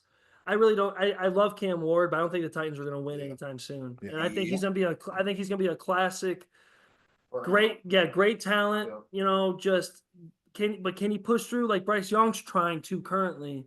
You know, because he was dealt a bad hand. Even though Cam Ward's twice the quarterback, size wise and arm strength wise. But I will say my pick's Cam Ward just because I just don't think anybody that goes to Titans wins out in that I situation. mean, the chances are he's more of a bust than he is a hit, and picked one overall. It's too, just which is it's crazy. just unfair. But what do you guys think? TJ? Who do you think is gonna be just a potential bust in your eyes after all this little research and looking? And It might be cliche, honestly, but Tet McMillan sticks out to Yeah. me as a potential bust. And I think that's why you're going to see him fall is that, you know, if you look at his tape, he's extremely smooth. He's as smooth as they get, you know. He's not a very choppy route runner. He's a big guy. I just worry about I worry about his dog, if that makes sense. Like, I'm not sure he's got that that X factor to really, set it up. And I would say, like, I wouldn't put too much emphasis on it, but that video did come out recently of him, like, saying he doesn't watch film, he doesn't, He was a Yeah. freshman when that video happened, just so you know. I saw oh, that. no doubt. Yeah, because I've seen people talk about that a lot. He was like literally a freshman at Arizona when that happened. Okay, Because cool. I've seen people use that a lot because it is a red flag. Have you seen Yeah, that video? like, Yeah. oh Yeah. no. Yeah. But it was a couple years old to his benefit. But I do feel like you have a point there because how many times have we seen this copy and paste NFL guy? A big guy that isn't great at separation, makes a shit ton of contested catches, and then doesn't have great speed. I think his speed's being a little overblown. Like, I don't think it's that bad. But I'm just saying, like, we've seen this guy in the NFL every single year now. The huge receiver that makes contested catches. And it's like, oh my God, if you build him in the lab, this is who you'd want. But he doesn't move. I guess he might not move like that. But like, no, he definitely would be a prime candidate for that because it just happens so much. Sorry, I I'm love- fucking around with these I things. I love when the boredom sits within Clark because these things, look at him. I'm selling bowls in India. I know. Oh God, Quick question dude. with Travis Hunter. Just throwing this out there. If like he goes to like a Tennessee or anything like that, but he only like, let's say he stays on one side of the ball, like defense or something, but he doesn't do as good production wise and stuff like that, would he fall into like a Julius Peppers kind of category where he kind of gets limited and freaking like you kind of start like barely hearing his name and stuff anymore and slowly So fading out? I think that's who the Browns are drafting on Thursday. Like, I think Cam Ward goes Yeah. one. I think Hunter goes two. I think Jabril And I has think to. his focus is going to be receiver, just by everything the Browns have said about him. It sounds like his focus is going to be receiver, and then That footwork's so wild. play as much as receiver as you can, obviously. And then I think there's going to be packages on defense, primarily as a nickel, probably. Like when it's third and long or Yeah. 2-minute drill, obvious pass situations. Didn't he you goes guys and gets draft the- Peppers? Yeah, Jabril. Why didn't you yeah. fucking do that with him? I don't think he was half the athlete Travis Hunter was. Yeah, actually, no. That's kind of a point. I know I see the wide receiver thing, but in my opinion, man, like with his raw athleticism and his size, in my opinion, I think the boy should just play corner, and I think he should get in on some Yeah. packages for offense. I think it should be defense first, packages for offense second. A lot of punt returns and kick returns if he wants to do that. I think he'd be really exciting in the new kick return style. I think he'd be fucking running his ass off in that with that open field with that new style. I do see, like, if guys really remember, like Devin Hester played both ways a long time. Like he was actually when he was at Miami, he was doing everything, and he originally came to the Bears to play some defense.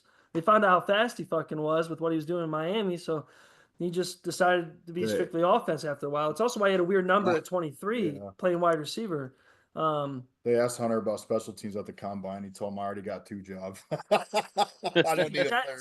So that part, I will say, I love the confidence stuff. I'm always big on that. Talk your shit. I love guys. Well, he's not used to playing any other But way. it's You know just what I like mean? Like, there's he's just a it's part of not. me. I love Dion so much. I'm not a Dion hater, but like other Yeah. people can be. But it just doesn't. Like when he talks like that, I'm like, dude, you don't have to. Yeah. Like it feels like you're overcompensating with something. Like I already have 2 jobs. You know what? You're going to the NFL, buddy.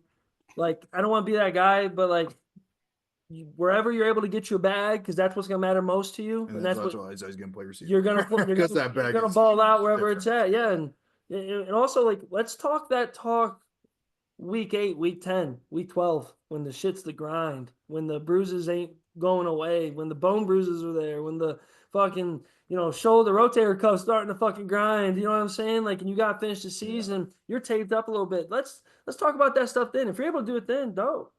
That's why, like, for the Browns, he is exciting because, like, fuck it. You guys are stuck in a bind with Watson. You're stuck in a bind with what you have going on. Nick Chubb's situation is not helping for the future at all. What happened to him? Look, like a couple years ago, you thought of the team a lot differently. If Travis Hunter could go in there and fucking ball, I also think though, like Travis Hunter's another worry for like. I'm not saying he's a worry of being a bust, but going off what Keegan said, if they don't figure out what he's going to be meant to do right away, that's going to be a really messy situation. But then that's kind of the thing though too, is it's kind of 2 bites at the apple with Travis. Like, so say you make him focus on receiver, which I think they would, and then gets packages on defense, be like, oh, you're kind of like a receiver 2, receiver 3. Let's put you at corner full time. Becomes better than Ward in a couple years because Ward's on the back end of a contract. Yeah, he's going probably be out of Cleveland after next 2 or 3 years. So it's like 2 bites at the apple with Travis. Like you get a receiver one or a corner one. And if he's a receiver, I hate to tell you, but if he's a receiver one, he's probably never going to play corner because those guys are just valued too high. If he's even close to a top 5 level receiver, I don't know if you'd ever play him on defense once year 2 and year 3 comes around. Because that'd be like you're gonna ask the Bengals to, like, if Jamar Chase could be both, you could have him as a corner or a receiver. You're probably picking receiver. You know what I mean? And if that's where you think Hunter can get to as a receiver, that's what you make his focus. And the Browns have said nothing but receiver for him mainly. Like they have said they wanted to see him play both ways. I just think the focus will be on receiver. And honestly, if the focus is corner, I don't know. I wouldn't be as interested in picking him at 2 overall just because we need offense that fucking bad. True. Yeah, it's True.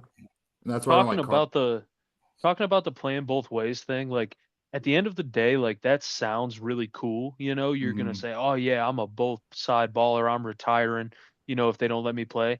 At the end of the day, you're gonna do what they tell you to do. Like go sit in front of Jerry Jones and tell him you're not gonna play because you want to play corner and receiver. Jerry might listen.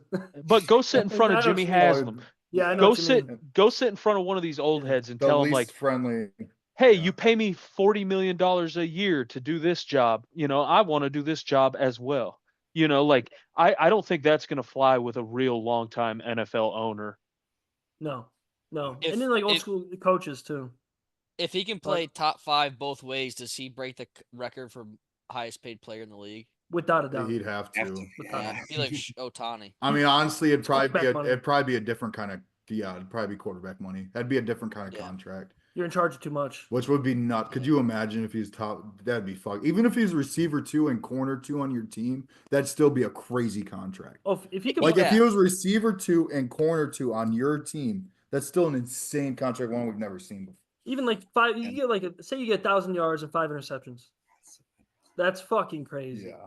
That's fucking nuts. And that's about what if he goes wide receiver first, he could do that. Who's to say, like, if he's in passing situations, he's not more like able to get some of those interceptions because he's kind of just layupped up, alley-ooped into the situation to get one. That's what they're asking him to do. Did you see there's actually a 5-star recruit? I forget his name. There's a 5-star recruit. I don't know if he knows where he's going yet, but they're planning on him playing both D-line and offensive line. I was like, now that would be fucking crazy. And I don't think it's going to work. But I hope it does. Well, that kid, Because that would be fucking insane. Dog. maybe you guys remember the name. I always forget. I think he played for the Browns for a little bit at fullback for Peyton Hillis, but he played both ways at linebacker and fullback at Stanford. Marusik, Owen Marusik.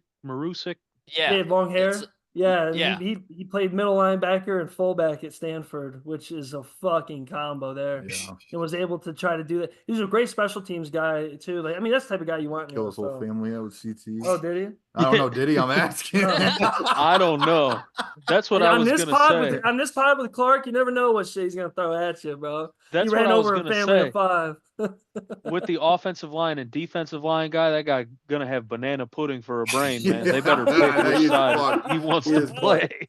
I'll try to find the tweet and I'll send it to you guys later, but it's some high school kid that he says he's a Travis Hunter of the big boys. And I'm like, that would be cool. Gonna I have could chicken imagine- noodle I could soup in his see- head. Imagine man. his value. Imagine his value. You'd have to play. tackle. You have to play center and tackle. Yeah, you'd have to play center. No, You have center and D tackle. center and And D yeah. tackle. Yeah. Left Like not all the tackle, time. defensive D end. tackle. Oh, dude. I don't know. You left think tackle. Miles? Do you think Miles Garrett could fuck up some shit at guard? Yeah. Have him pulling. Or like imagine beefing up Aaron Donald as a little fucking, you know what I mean? Jason Kelsey. You know what I'm him as saying? a center. Fuck that. Yeah, him as center would be fucking madness. Hey, bro. That's a guy who does not want Sanders to get drafted because he's trying to run it back, dude. Rudolph's trying to Oh, run yeah. it back, dude. Fucking Miles Garrett on top of Rudolph. Miles Garrett getting paid. I think Miles Garrett should have fucking shopped that a little more and should have played hardball. But hey, 45 mil or whatever the fuck it is, 45 mil. He listened too much to LeBron. This ain't the NBA, big dog. Nah, it's just like the Hunter thing. It's like, brother, you are playing for a league that probably gives you the least amount of freedom of all the pro sports. What if LeBron gets So you know, tread carefully. you know how like guys get like that honorary baseball draft because the baseball draft's Yeah. so big, you get drafted even if you didn't play since high school type stuff. Like Johnny Manziel got drafted to the Padres, I think. How wild would that be if like someone like, and I'm not saying like now because LeBron's old, but imagine like someone built like LeBron retires from the NBA like year 10, like he's done. He's like a Barry Sanders, like he's like I don't want to keep playing. What if that's like, hey, Kyler Murray was a first-round you pick want in to come MLB over? draft. Kyler Murray made the wrong decision. He should have went to baseball. He's still good if he He switches would have, up. yeah. Russell Wilson should have done that too instead of getting Does shopped he still go to everywhere. training camp for the Yankees all the time? Yeah, Russell Wilson's still with the Texas Rangers. Oh, Rangers, not the Yankees. Dude, you already got paid from the Broncos. You ain't got no more jobs to start, Go be a really. reliever for 5 Yeah, years. dude, just go fucking play some baseball. Get a fucking bag and sit on your ass and drink some beers. What the fuck are these guys doing? And that's coming from the fucking from us. We're amateur dudes, ain't doing nothing professionally. And I fucking like, come on, dude, let me help you get that bag. See, that's the problem. These guys with the NIL deals know a guy like me, and that's not a good thing. That's the guy who's whispering in their ear. Hey, man, you know that motherfucker from Georgia just fucking went over to Miami and got the fucking bag? Like Keegan, tell me I wouldn't He be gets in the your ear. playoffs. Like, Keegan, put yourself in 2015. If you're getting recruited like that, I am in your ear every minute, baby. Hey, I talked to this dude. We get 2.5 million. Where are we playing at? Just ask later, bro. We're going to Tulsa. We're going to Tulsa. We're going to Tulsa, baby. Fuck the fucking. Oh man, fuck all these guys. Hey, shout out to fucking Nico's dad for being a pimp of his own sons. I wonder what cut he's getting. I wonder if they just gave him both their contracts. What's They the just deal? paid Dad. They're like, Dad, we know we're going to the NFL, so you collect this. Fuck that, bro. I'm selfish. My family can fuck off when I make that money, dude. Is it true? Is it true that he's actually making less at UCLA than he was going to make at Way Tennessee less. next year? He's got to be way less. I heard saw that. The tax Yeah. breakdown. The tax breakdown's like $750,000 annually. He'll be losing.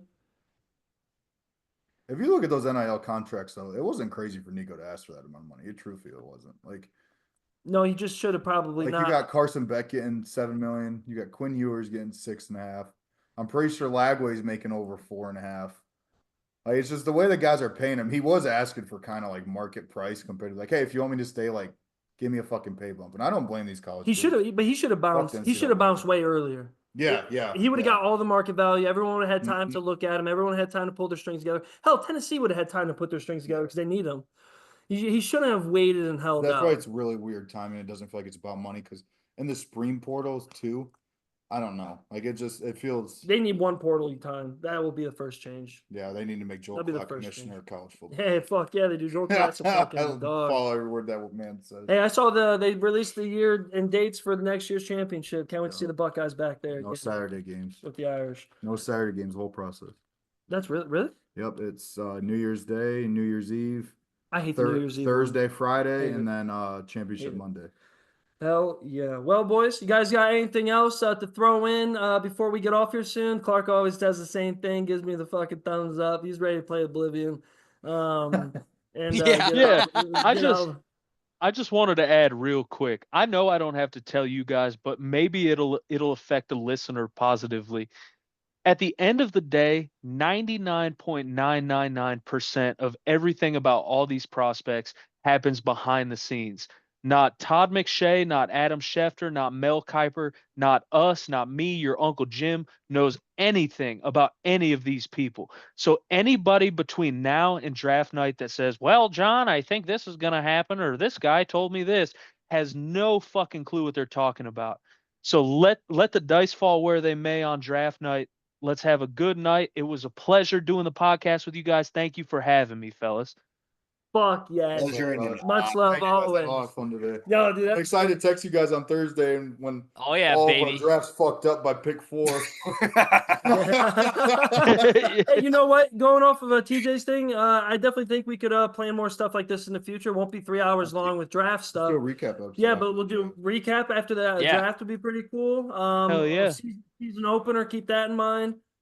We've been planning for a long time to do a dope Super Bowl thing. We just haven't really been able to make it work. Also, we were way too invested the last couple of years with the Niners and then the Lions, and maybe this year we'll get lucky and nobody's really fucking going that deep, so we can actually focus on it and not be too personal. Yeah, but let's keep this squad together in some way. The 4 horsemen, let's fill up the barn, is what we say. Fill up the fucking, get it all going, get everyone going. And also like Keegan's busy a lot during the fall. He's out there actually coaching football. While we talk all this bullshit, Keegan's actually applying the science to the fucking people. But Keegan gets busy a little bit during that time, so I'd love to have you boys on randomly. or just together all the time. One of you busy, one of you not. Fucking get on, do a thing. Sometimes it's just me and Clark bullshit and trying to get off as fast as we can because we're just being dumb and we're pissy because our team's lost. So it'd be nice to have a little more insight other than us being mad, because if the Niners and Browns both win or both lose, the episode's kind of fucking dragging my ass. You know what I'm saying? Yeah. I take that shit too personal. We also get really big into college football, of course, everybody. You know, we used to call it JV football. I'd love to bring that back.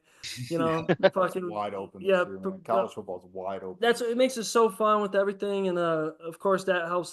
Irish are gonna get their chip. Like, what are we talking about? Like, why are we all even playing this year? Go Irish! CJ Carr, give him the keys Hey, to the to be car. fair, they said this about the Buckeyes last year. Look how that went. Hey, I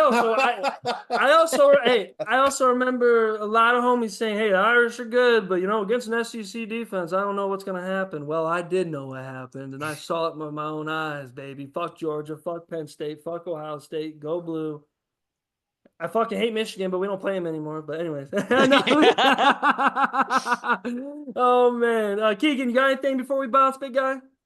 Man, this was a blast, gentlemen. I can't wait for the recap, dude. I'm excited. Let's do a recap. Let's plan on that. We got the draft this Thursday. Everyone listen, let's get it moving for maybe next week. We may find a time, or even shortly after. Don't matter. We'll do whatever. Shout out. You know me, I gotta plug it in. We'll be back at that comedy contest either last week of May or first week of June. Not sure yet when. I want to aim for June, but I'm trying to see what's going on. My birthday. Yeah, your boy made it to the next round, baby. Gonna be hopefully in a movie here soon.